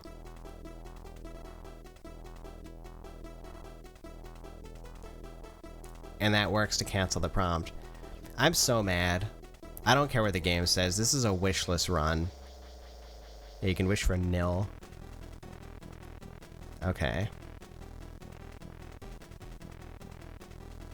Yeah, what a stupid thing to happen. I'm mad. I'm gonna keep sitting on the throne. Oh, got it. Summon a bunch of monsters. What do we got? Yo, Black Dragon? Hold on. Okay, we got our Shield of Reflection. So the Black Dragon is significant because it shoots a disintegration beam. So if you're not prepared to take on the disintegration beam, it's game over. Thankfully, we have a Shield of Reflection, so we're gonna reflect that disintegration beam. But it's significant because if we eat the Black Dragon corpse, then we gain disintegration resistance. That's the only way to get in this game. So yeah, this is actually a good outcome in my opinion. Let's assess the situation. The trolls hit pretty hard and the dragon hits hard, and we don't have good armor class. So I think step one here is to sort of get out of the way. And yeah, so I'm gonna move away here. And what I'm gonna try to do is I'm gonna try to put other enemies between myself and the black dragon, so it's gonna shoot the beam at me and probably disintegrate the other enemies. Especially the trolls. Let me start fighting the trolls. The black dragon is kind of chasing me down. Oh, I'm taking hits. Alright. I've gained some distance here. Oh, there's the disintegration beam.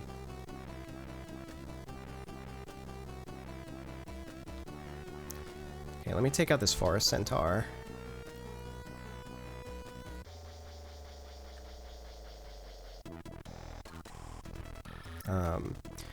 I would rather kill these things myself for the experience. I reached level 14 at 80,000, and I'm currently at almost 72,000, so I'm really getting there at this point. Okay, rock trolls hit pretty hard, but I should be fine. This song's pretty cool. Okay. My health is not doing so great. The trolls are dead, but they're gonna regenerate. I'm gonna hit the black dragon, and if it takes a big chunk of health out of me, I'm just gonna walk away and heal with a potion of healing, I think. Dragons are quite slow, so I can very easily outrun them, so I don't feel threatened by doing this. Okay. Okay, yeah, that did very little, so I got lucky on those rolls, and I'm getting some good hits in, so I should be killing it momentarily here. That one did a little bit more, but I'm still fine. Okay, now I want to walk away, I think.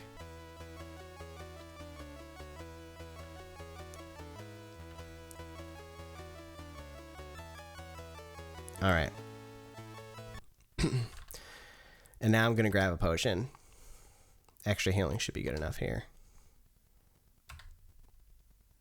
Drink the potion of extra healing, 53, okay. And the black dragon should be almost dead anyway at this point. Yeah, it's dead. Excellent. And I left dragon scales behind, but I'm not interested in black dragon scales. I want silver dragon scales. I might take these anyway, just because it's going to give me more AC than the mithril coat. Haven't decided yet, but first things first, we gotta eat the corpse. Gain our disintegration resistance. You feel very firm. Excellent. So we got disintegration resistance. So let me think. I have fire and cold resistance, I have sleep resistance, I have poison resistance. Do I have shock resistance?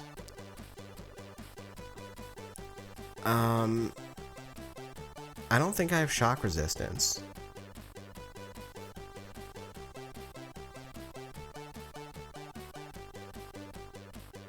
Which, did I mistakenly pass that up by not eating a blue dragon corpse earlier? I can't remember. And I have disintegration resistance. I'm going through because one thing that sort of matters here is whether or not I really need a source of reflection. Because I'm wearing the shield of reflection to give me reflection, but, you know, I would rather be dual wielding than wearing this shield if possible. If you install nethack with your package manager, is this the one you'll get? Yes. I'm playing bog standard nethack, the latest public release, so this is the one you'll get. But there's some configuration that you have to do in order to get this interface, because this is like kind of the new style curses interface that you have to enable through a configuration file. So you could just look that up if you want. Otherwise, you'll get a slightly less attractive interface that like doesn't show your inventory on the right side of the screen.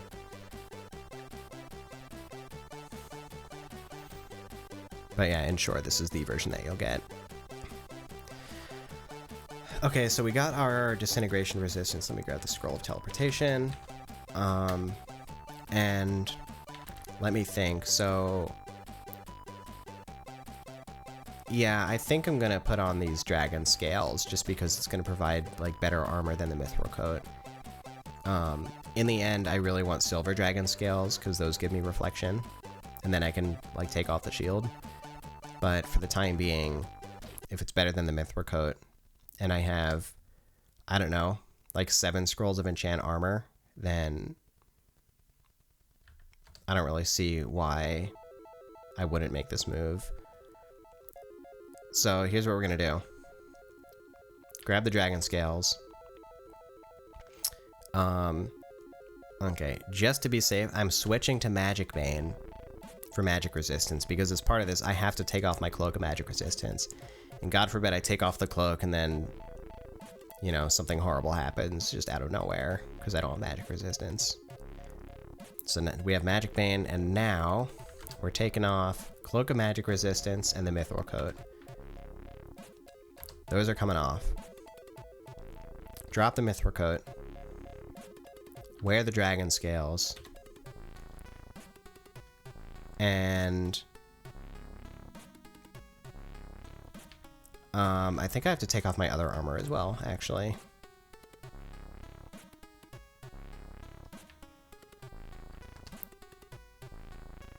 So that it's the dragon scales specifically that get enchanted. I think if they're on top of the Hawaiian shirt, then the Hawaiian shirt will not get enchanted.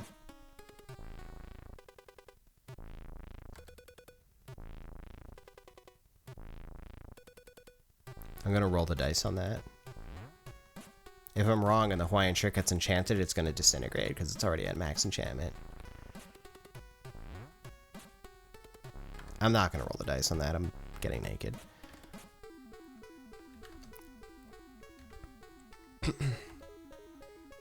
Alright, put on the dragon scales. Now we read the scroll of enchant armor. Boom. And now we have black dragon scale mail. And I'll read another one. So we're at +3 on that. Okay, take that off. Put on the Hawaiian shirt. Dragon scale mail. Cloak of magic resistance. Switch back to the Vorpal blade.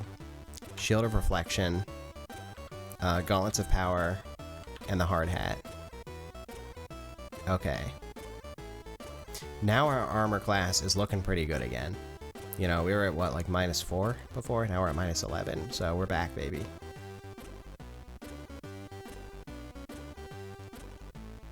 And I think we're ready to take on the rest of the threats in this castle. There's just gonna be, there's like some barracks with soldiers in them, and they're like not dangerous at all, so we're just gonna rip through them real quick.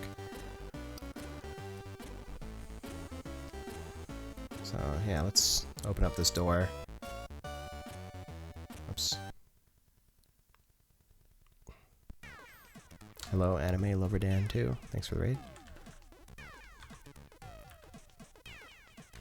Alright, and here come the soldiers.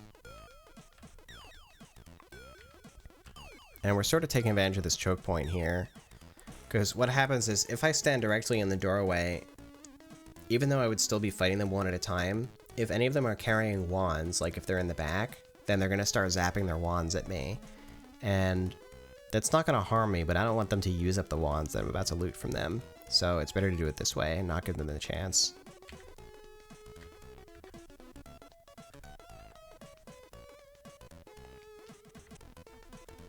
And let me blindfold myself just so I can use this telepathy and yeah, see what's coming up.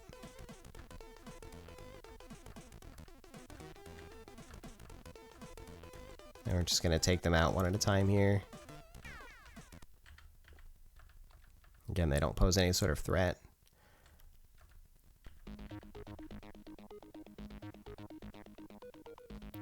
There's a shapeshifter somewhere. It's in the food room. Let me finish off these soldiers, and I gotta take care of the shapeshifter real quick, because the shapeshifter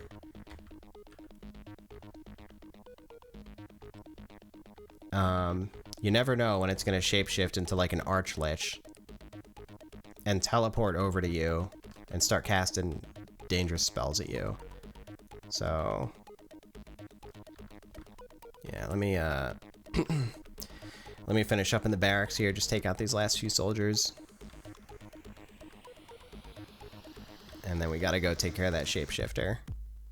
Let's see if there's any interesting items here as I'm passing through. Nothing good that I see, just like normal pieces of armor that I can't make use of. Let's check this spot here. Yeah, nothing good.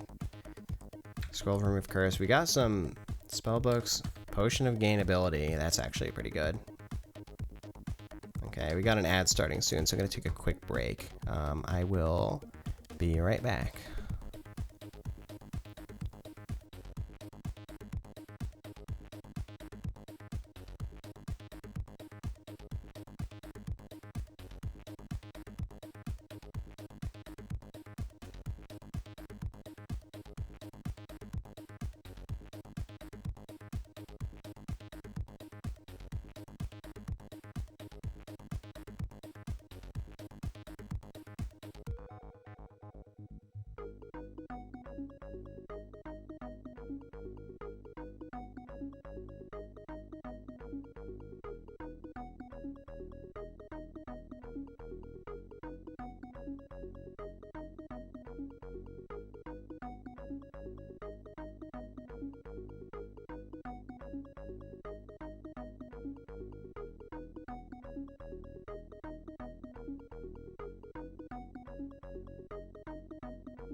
Welcome back to NetHack.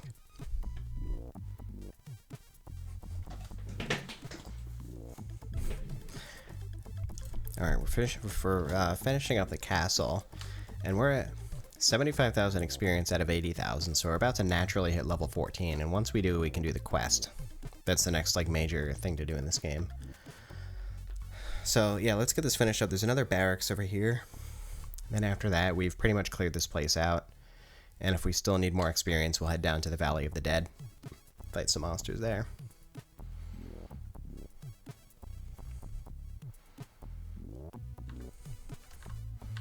So we're going to unlock this door. Same strategy, just going to let them sort of funnel into the doorway. I'll take them out one by one. Oh, I forgot, I have to take out that shapeshifter. Oh man.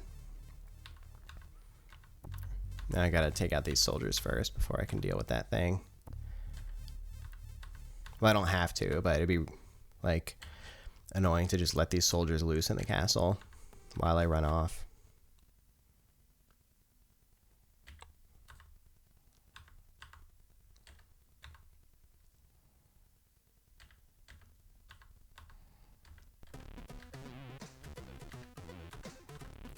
And the shapeshifter is quite dangerous, because, well, it changes into a different monster every few turns, but if it changes into, like, an archlich, it's going to teleport next to me and cast some really dangerous spells at me in those few turns. So, I don't want to run the risk of that happening, so... Okay. Looks like we're pretty much done here. Just take out a couple more. Okay. See if the soldiers dropped anything interesting. They usually don't. Yeah, nothing special. There's a couple things of mild interest here.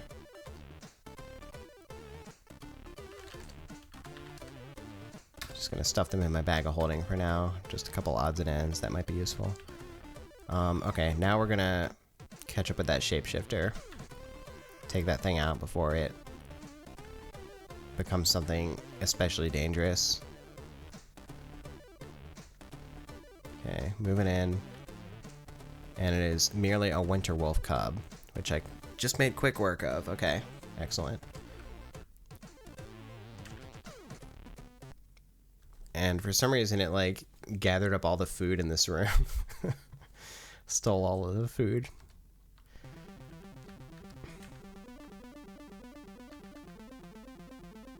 Okay. So let me just check these chests that are in the barracks here, and then I think we're done with the castle pretty much. We're at almost 78,000 experience. Yeah, we're about to hit level 14. Pretty exciting.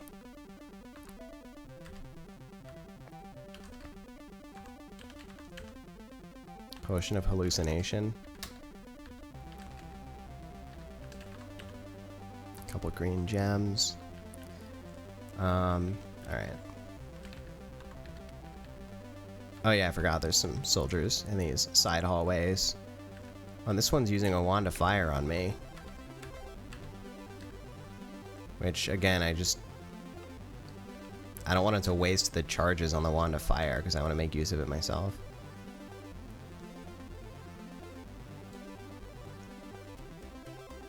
Okay. Scroll of enchant armor, nice. Okay, and in one of these four corners, I'm gonna find a wand of wishing. Castle always has a guaranteed wand of wishing.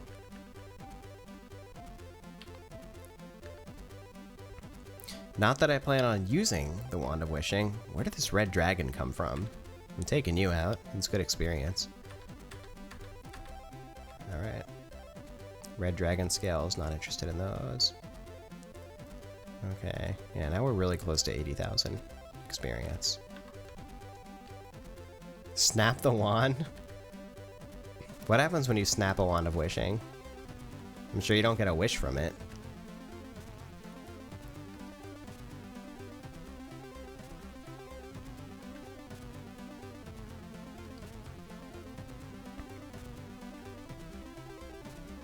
Scroll of Scare Monster. That's nice to have.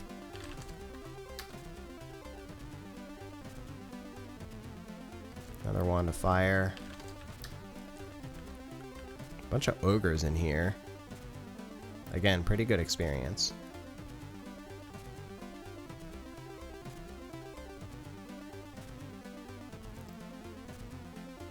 Magic explosion damage.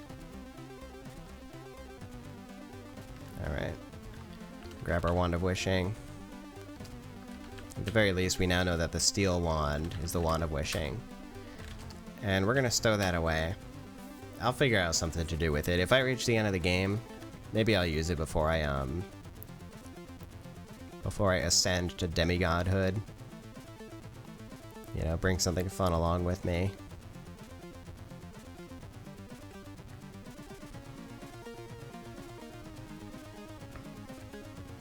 That's, a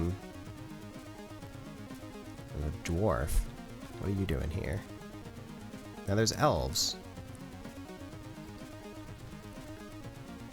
All these weak monsters are just, like, spawning in.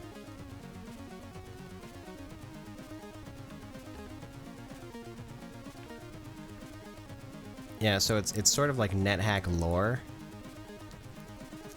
That once you ascend and become a demigod, you join your comrades in, like, the demigod bar. So some players like to bring items and amenities with them to the bar.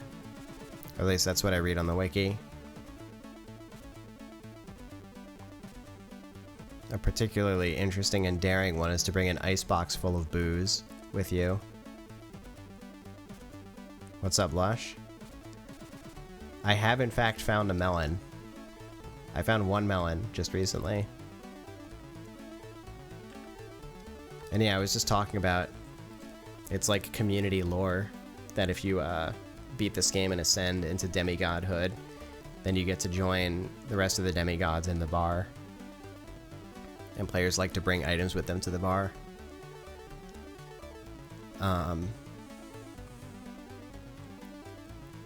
Such as, if you manage to procure an icebox, you can fill it with booze and bring that with you, but that seems especially difficult because the icebox itself is quite heavy.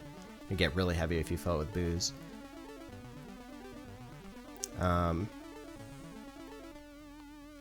Some people bring a greased figurine of a succubus. Yeah, exactly.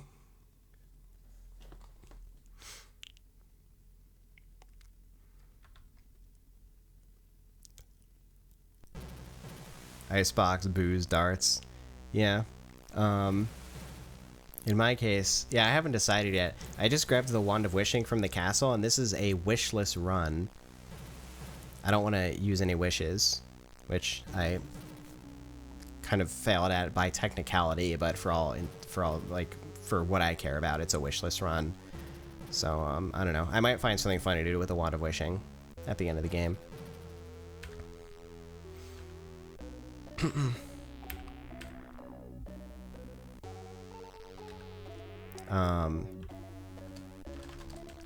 Yeah, I don't know. Maybe I'll just wish for 2 melons and call it a day.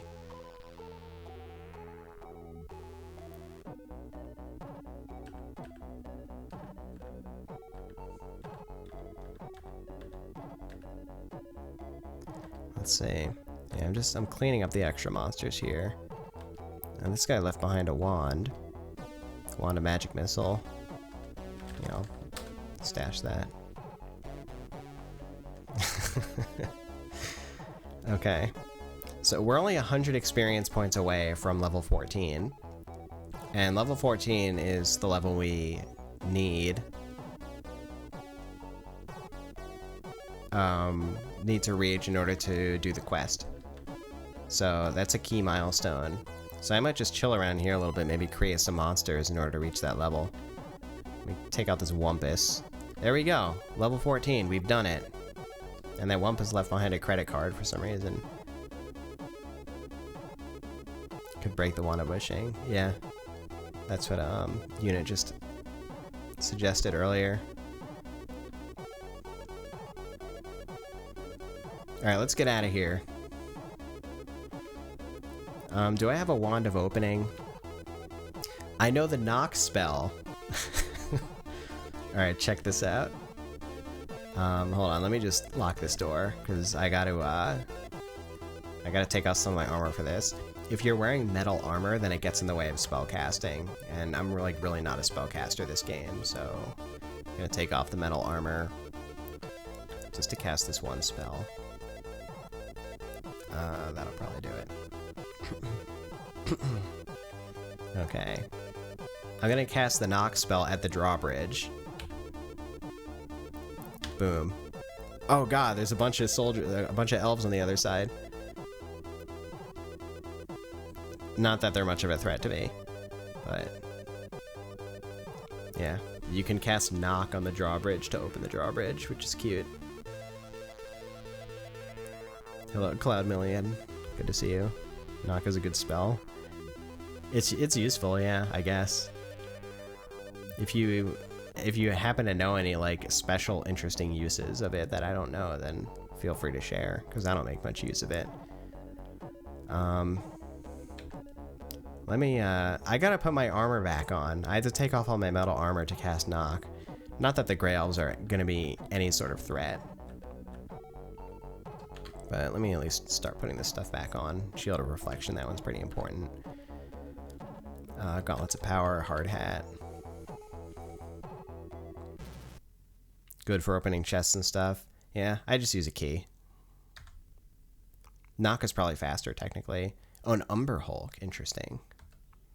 Let me, I think Reflection... I can't remember if Reflection, protects you against the gaze attack. It might be peaceful anyway. No, it's not. Okay, what are these guys' drops? Ooh, a fresh pair of elven boots to replace my cursed pair. That's nice. That's all I want from this pile. Okay, let me take out this Umber Hulk. Potion of Invisibility, pretty useless, but I'll take it to turn into holy water later. Alright, let's get out of here. Yeah, since you're just joining Cloud Million, I just finished naturally reaching level 14 and am on my way to do the quest. Where the heck is the staircase? I got covered by something. Oh, I never found the staircase because I dug a hole to get to this point. So let's just find the staircase real quick. Bunch more. How many Grey Elves spawned? And they're actually like taking some hits. Scroll of Teleportation. And another Scroll of Enchant Armor. That's nice. I have a ton of those at this point. There's the staircase up. Okay. So, here's the plan. New spellbook. We're gonna do the quest momentarily, but we're gonna do a little housekeeping first.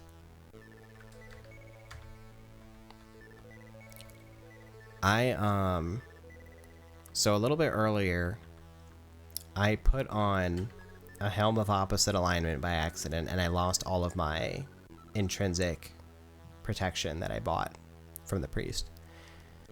So I gotta buy that again.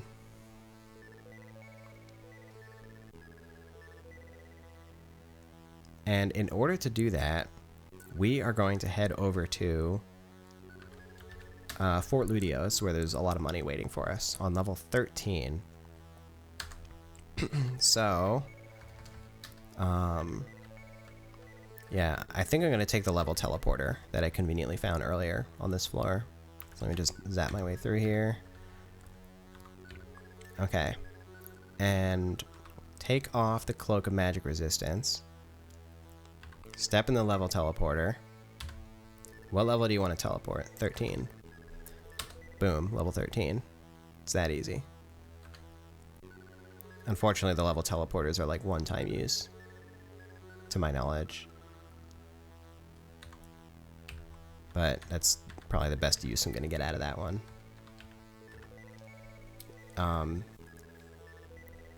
Might have been good to stop at my stash first, but yeah, I think this will be fine. So we're going to head over to Fort Ludios, grab all the money, Another wand of digging, I'll take that. And then we're gonna find a temple. Which there's gonna be a temple on level 8. No, that's an altar. Level 9 is gonna be a temple. The one on level 10, I accidentally angered the priestess there. So I can't use that one, but there's one on level 9, thankfully. So yeah, just gonna grab all the gold from Fort Ludios, bring it up to level 9, and bribe the priest into giving me a bunch of intrinsic protection, basically. That's the plan. We already cleared out the fort, I just didn't take the money.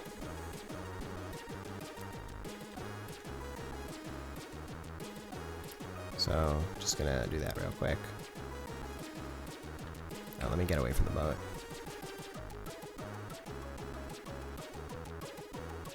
Hello, Seek C64.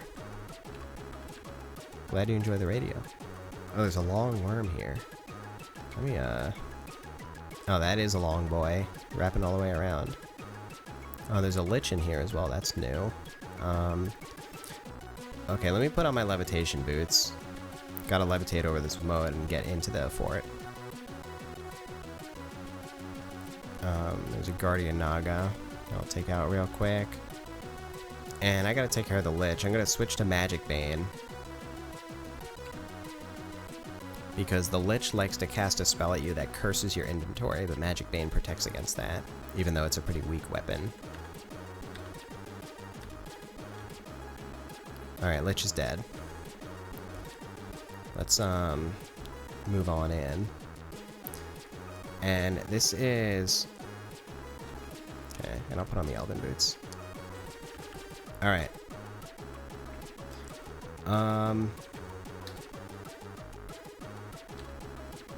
Okay, there's a landmine there. So this is slightly tedious because there's traps everywhere.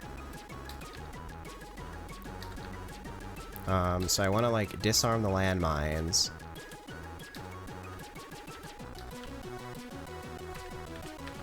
There's gonna be landmines and spiked pits. So I want to disarm the landmines. The spike pits I typically just, jump into.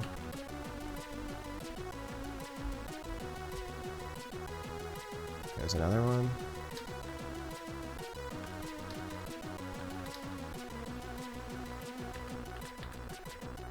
There's another one. That one's disarmed. Oh, I fell in a pit. There's a spiked pit.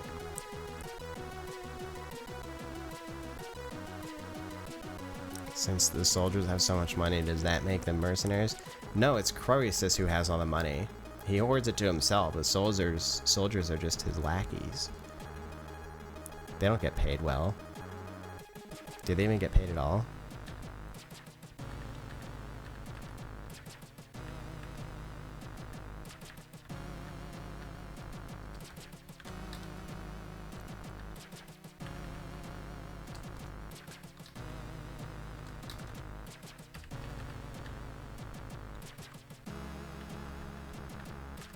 You know, maybe the soldiers are just trying to make ends meet.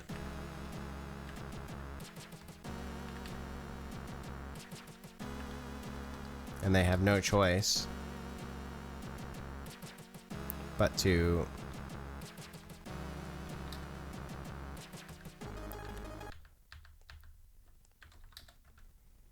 sell off to a billionaire for whatever they can scrape by.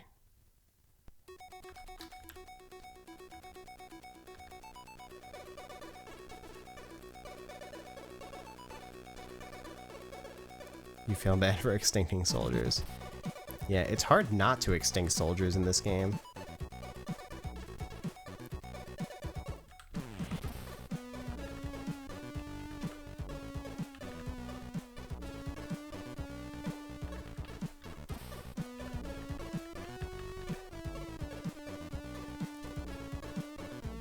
Alright, we're almost done here.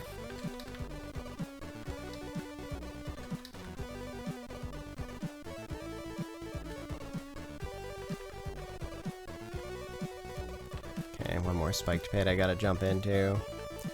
Okay. took all the money. I'm gonna put that away. I'm still encumbered, obviously, because that's a lot of money. The 4 corners each have precious gems in them. I don't really feel like taking those gems.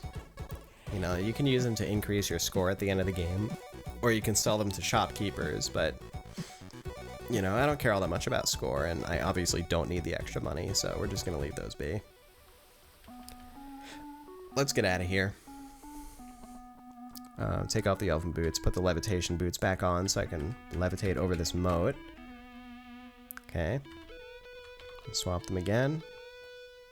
And time to peace out and make our way to the temple to bribe the priestess.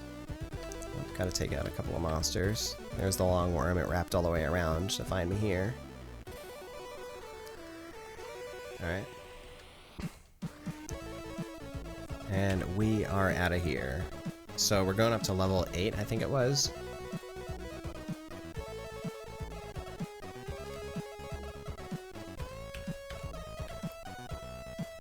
Another credit card. Okay. Yeah, we're just gonna deal with being encumbered until we reach the temple and relieve ourselves of this enormous amount of money that we're carrying around. Let me see. Okay. Pretty rare for a cicatries to leave a corpse. In the late game, it's quite useful. Because the cicatrizes and cockatrices, well, cockatrices leave corpses quite often. Cicatrizes not so much, but they're more lightweight, so the corpse is technically better for you to pick up. If you wield those corpses as a weapon and smack stuff with it, then you can turn stuff to stone.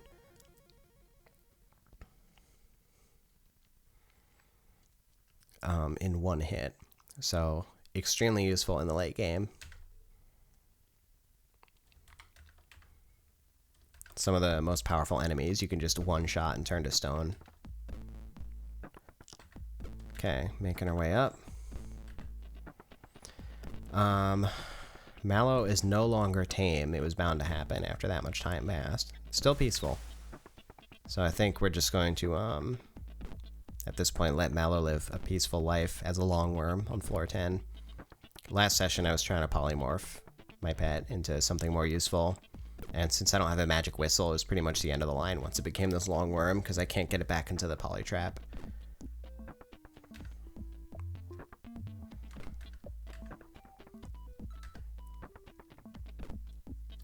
Let me check the overview again. Altar. Oh, it's level 9, has the temple. Okay, here we go. Welcome.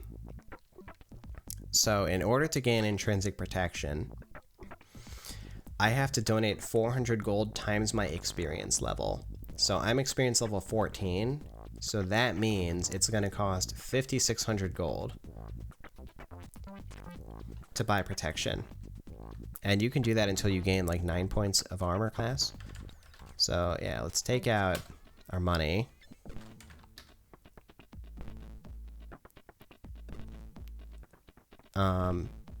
And I can't remember, is this one where you have to not be carrying more than a certain amount? I don't think that matters. Alright, 5,600.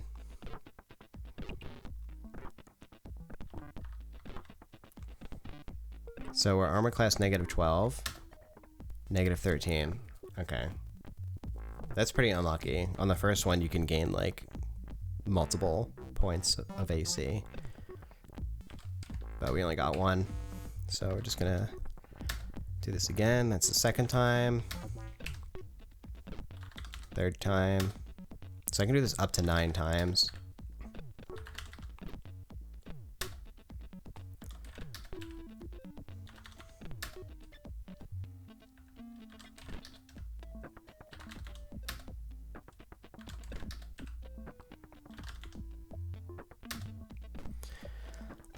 That was 7. There's one thing I can't exactly remember, which is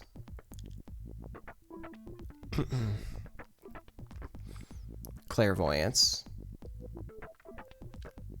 So 5,600. So if I give it like 2,800, then I can gain clairvoyance, and that helps me in the late game. So I think I want to save some money for clairvoyance later on. Although I'm not going to get that many turns of clairvoyance, unfortunately, with this amount. I could have done well to save a little bit more, but this plus I think the money in my stash is going to be pretty decent for clairvoyance. So yeah, we're going to put this away. And we got our extra 7 points of AC, which is great. Let me take a quick look at what I have going on here. Alright. With that, I think we're ready to take on the quest, so let's head over to the quest. I might want to put together like a temporary stash outside of the quest as well, because I'm going to be getting a lot of items in there.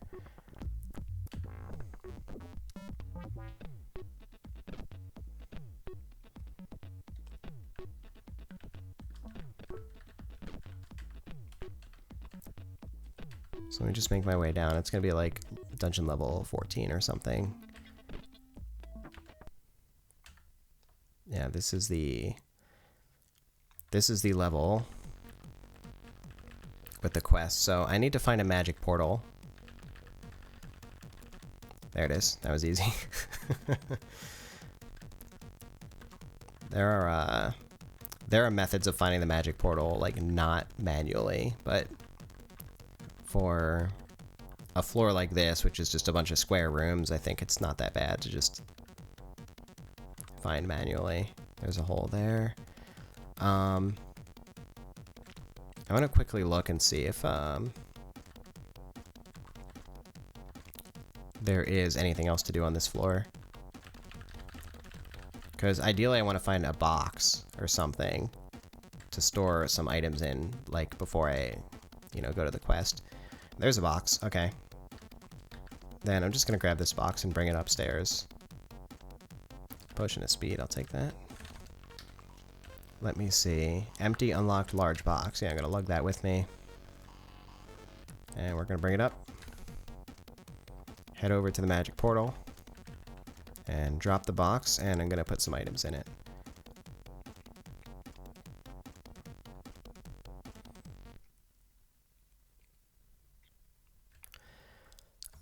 Okay.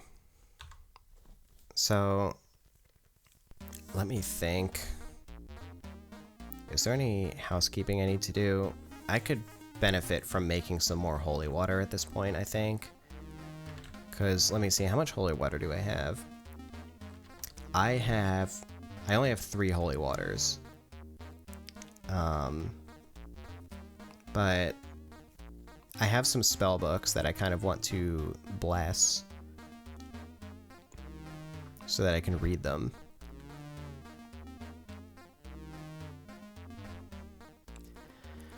Let me see what potions I have on me. Healing, invisibility, levitation, oil, speed, object detection. I am down to turn all of those into holy water and hallucination. Okay. Yeah, so let's make some holy water first and foremost, which means I need to find a fountain. Where's the nearest fountain? So I'm on level 14.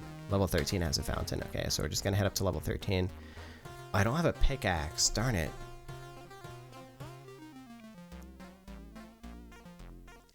Let me think about this.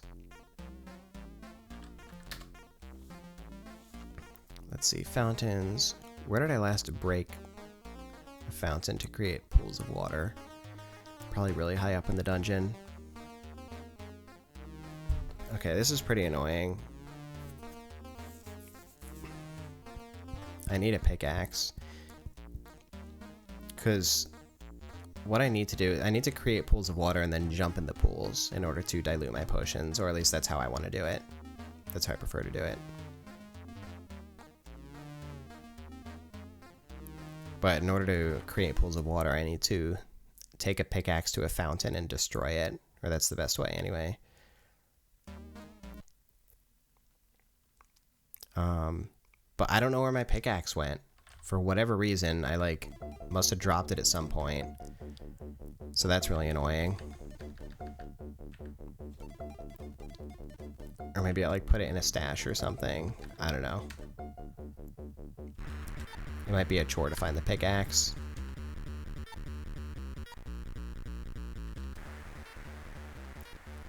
Like there's all of the, like the pickaxe, it's gonna share a symbol with the rest of these weapons. Or no, maybe it's, never mind. It's, there it is. It's the left parentheses symbol, not the right parentheses symbol. Oh, here's another Chickatrice. Because the pickaxe is a tool, it's not a weapon. So, yeah, glad I found it here. It's in a spiked pit. That concerns me, that the pickaxe might be cursed for whatever reason. But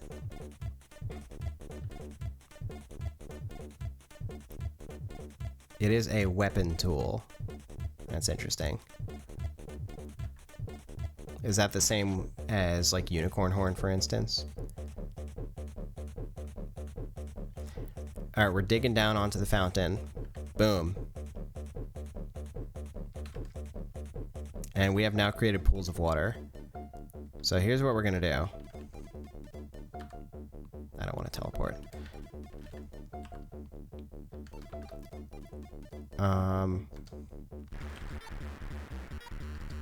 I'm taking out my wand of... I could have sworn I had a wand of locking. Maybe I put it in my stash, darn it. That's fine. I should be pretty safe here. Unicorn horn, pickaxe, grappling hook. Yeah, that makes sense. Alright. So, I will be dropping all of my inventory, except for a couple things. I'm going to keep my weapons on me, and I'm going to keep the luck stone on me. And I guess the unicorn horn. Everything else is getting dropped. Oh, I'm still carrying around those scrolls of enchant armor. Okay, drop the inventory. Now I need to take off any armor that has the possibility of rusting. So the hard hat, gauntlets of power. Shield of perfection can't rust, right?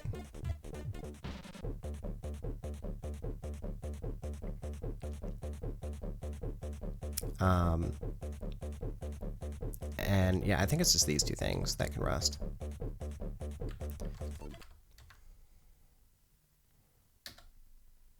Okay. So now, open the bag, and now we're going to take out whatever potions we want to turn into holy water. So that's going to be object detection, hallucination, healing, invisibility, levitation. I'll hang on to the potion of oil, and potion of speed.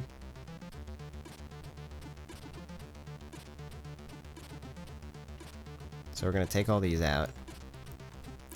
And now... yeah, so that's like 8 potions. That's not too bad. And now we jump in the pool. Boom. I'm not drowning.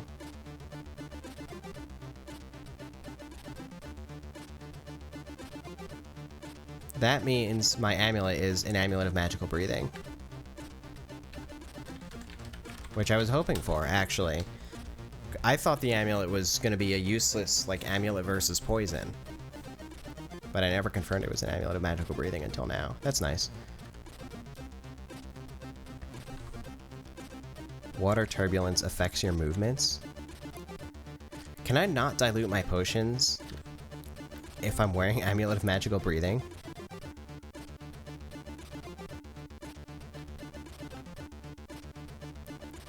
It doesn't seem like it. That's kind of crazy, right?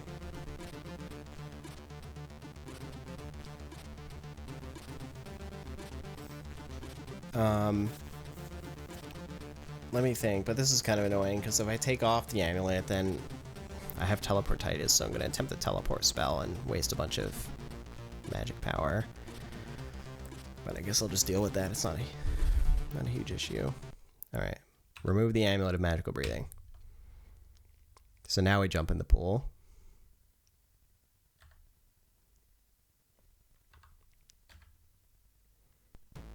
Okay.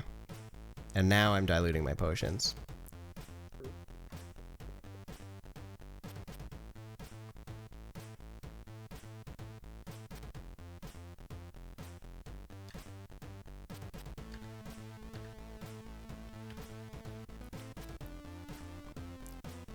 So I just need to keep diluting them until they all turn into water. Stop teleporting out. Oh god, that took up so much nutrition. I'm dying.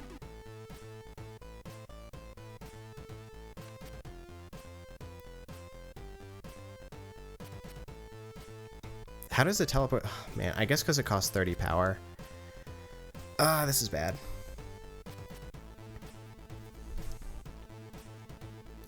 Do I walk 2 spaces over to my bag and take out some food, or do I just pray? I can definitely safely pray. I think I'm just gonna pray. Oh, they dilute if I spend turns? I just saw your message. Oh well. Now I'm in this situation. Alright, we're praying.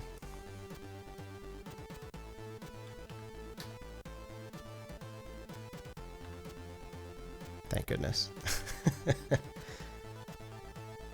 Okay. Man. I have been not great this run at avoiding stupid mistakes. But we're living.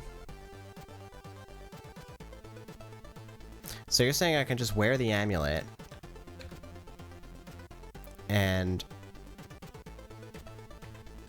just spend turns in the pool? Doesn't seem to be working.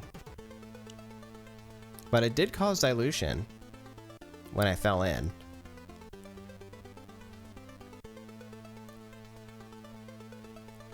It just seems a lot less likely to dilute.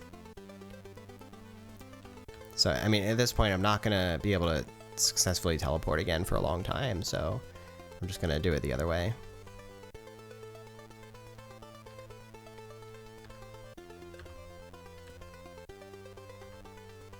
Okay, we're almost done. One more potion to dilute. Alright, we got our water. Whoops.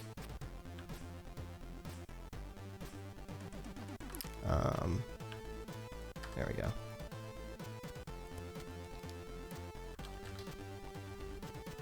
Got 8 potions of water. Okay, man, I can't believe how close I was to death there. That's so stupid. Oh god. Chickatree's wandered in. This game really wants me to die.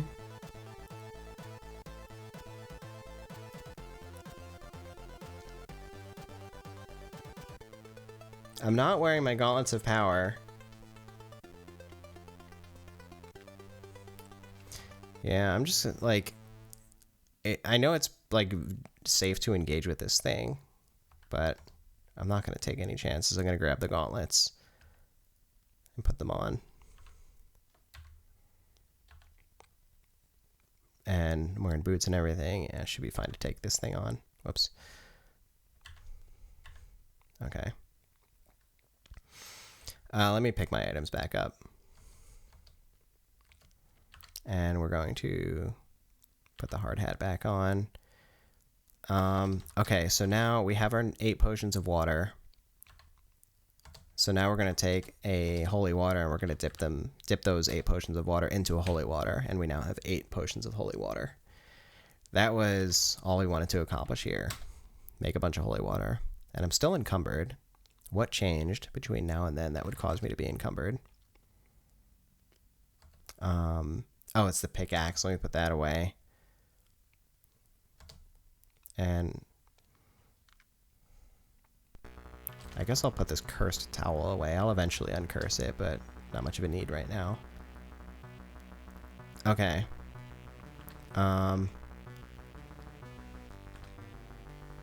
Magic Bane is still alternate weapon. Okay. There's a leprechaun. Not much use to me. Where did you go? Oh, there you are. Okay, let me think. We got our holy waters. So now we're gonna head back down to our stash.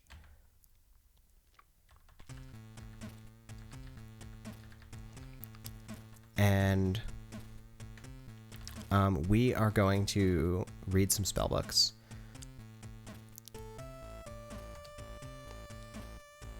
So grab the holy water, grab the spellbooks, and basically... Oh, and hold on, I think I have another potion of gain ability, so I grab that as well, I guess. Bless that, drink the potion of gain ability to bring my stats up. Okay. Yeah, the thing with spellbooks is, if the spell is like too high level, then there's a chance you fail reading it, and that can have devastating effects. It can like cause you to freeze in place for a while, spellbook crumbles, etc. But if you bless the spellbook, then it's guaranteed to succeed reading it. So we're gonna just bless, just to be extra safe, we're gonna bless these spellbooks before reading them by dipping them in the holy water.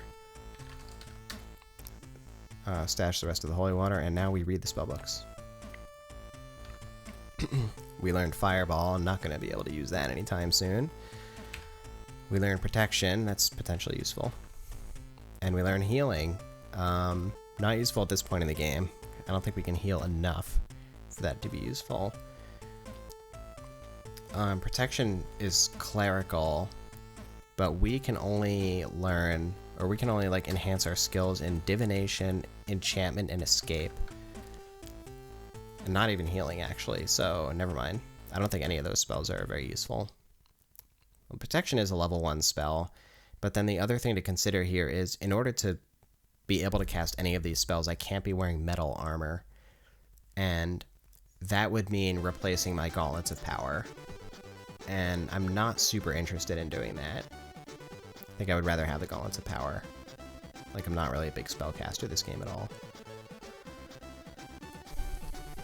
It's something I could possibly consider before heading into the late game, but yeah, for the time being, not super interested. So let me put these spellbooks away into the stash.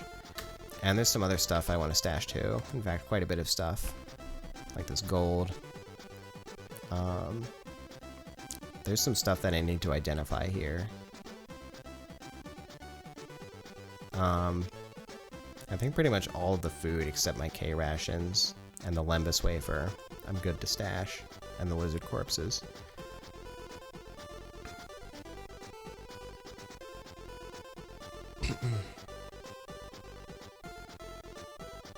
A small fish tank of holy water. Hello, Loney Art. What else is going in the stash? I have a ton of wands, but... and the figurine can go in. Yeah, for the time being, let's just put in the gold, all of the food.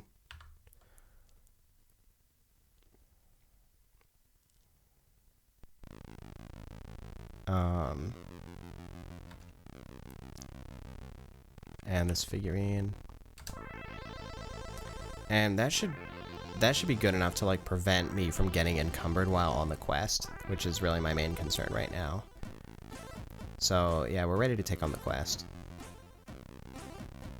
I need to put the Amulet of Magical Breathing back on. Okay. It would be nice if I could like start identifying some of the stuff that I haven't yet identified, but I have not been finding any identify scrolls. It's actually pretty crazy. Like, I have 2 right now. So we're definitely running short on those. Alright, here we go. You breathe a sigh of relief as you find yourself back in the familiar surroundings of Ankh-Morpork. You quickly notice that things do not appear the way they did when you left. The town is dark and quiet. There are no sounds coming from behind the town walls and no campfires burning in the fields. As a matter of fact, you do not see any movement in the fields at all, and the crops seem as though they have been untended for many weeks. Alright. So this place is full of giant spiders and centaurs. I don't really remember anything about the tourist quest. It's been a long time since I've done it. Want a magic missile, I'll grab that. Potion healing. What's this over here? That is a tin whistle. I'm looking for a magic whistle. None of these enemies are threats to me at all. But we might get some decent items from them.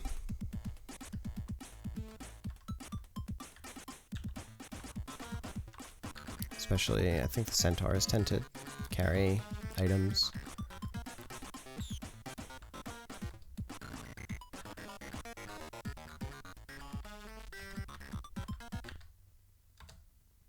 Okay. Yeah, I don't really feel like killing every single one of these monsters. It'll take forever. Another wand of wishing? Holy cow. What are the chances? It's just lying on the ground here. Too bad this is a wishless run. You've only really played NetHack with tile sets. Your brain doesn't really parse from character to whatever each thing means. Yeah. I've only ever played NetHack with ASCII, so... You know. It's just 100% natural to me to know what everything is. Oh, that's a watchman. Alright, let's get into the building here. Yeah, the game is just messing with me.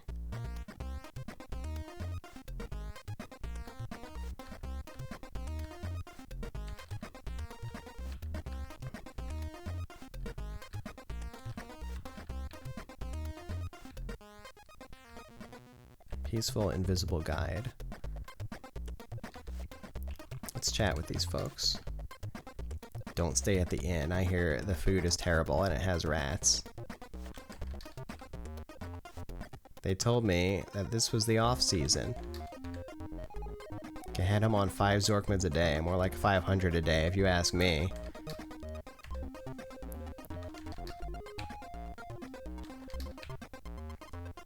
Do you know where I could find some nice postcards of the Nomish Mayans?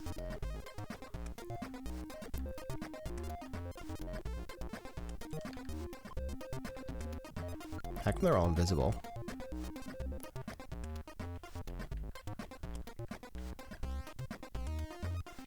Oh, they're casting invisibility spells on themselves. I guess they're like good spellcasters. Good for them.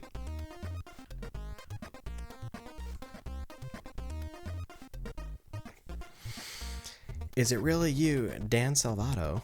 I had given up hope for your return. As you can see, we are desperately in need of your talents. Someone must defeat the Master of Thieves if our town is to become what it once was. Let me see if you are ready to be that someone. Spoiler, I am. You have indeed proven yourself a worthy tourist, dansalvato. But now your kinfolk and I must ask you to put aside your travels and help us in our time of need. After you left us, we elected a new mayor, the Master of Thieves. So, hold on a second. So this dude comes into your town, and their name is the Master of Thieves. And you elect them as mayor. And everyone's just cool with that. Like, democratically, like, you know, vote for the Master of Thieves as mayor.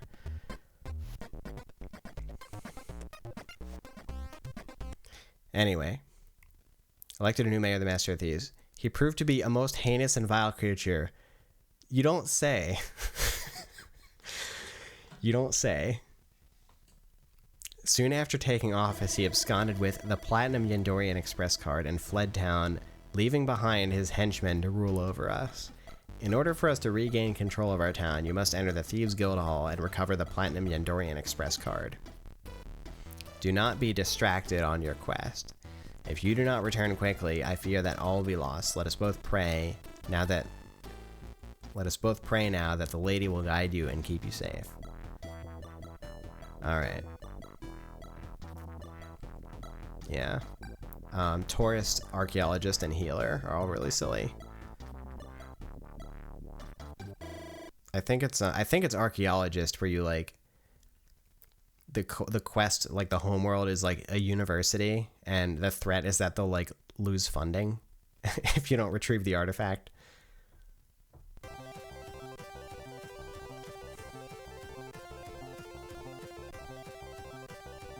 Still more believable than any actual D&D campaign you ever played. Alright. Take the Platinum Yandorian Express card from the Master of Thieves, and you may be able to defeat him. I'm pretty sure I can defeat him even if he's holding on to that card. It's not really going to do all that much. I mean, it gives him magic resistance, but that's kind of whatever. In we go. Okay. Oh, there's some soldiers. And, grab the wand of magic missile, and there's a potion over here. It's just some water. It's fine. Platinum Yandorian Express card is actually a really excellent artifact, and I'm looking forward to having it for various reasons. Right.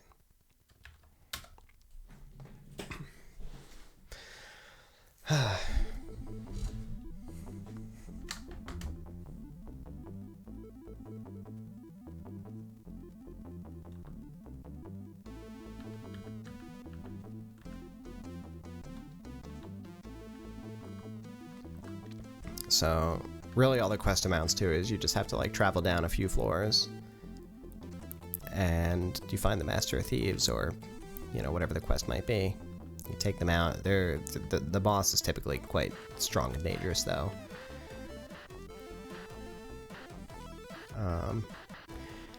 But more importantly, this is actually where we're going to stop for today. I've been streaming for quite a while at this point. It's getting a bit late. I don't know. If I'm bored and I can't sleep, then I might be back with a little bit more slightly later tonight, but wouldn't necessarily count on it. We made some good progress. Looking forward to taking out the Master of Thieves and procuring the Platinum Yandorian Express card. So yeah, that's what we're going to be looking at next. Let me find someone to raid.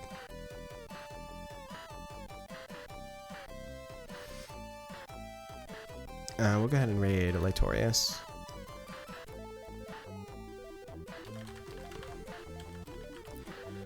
Latorius is playing Kaizo Ironmon, which is pretty much the hardest Pokemon challenge in existence. Just gonna warn you, he is a pineapple, but you get used to it. Very chill stream. I usually have it on as my nighttime stream, so yeah, we'll head there. Hope to join you there. Either way, hope you enjoyed this session, and I hope you have a great rest of your weekend. I will see you next time. Peace out, everyone.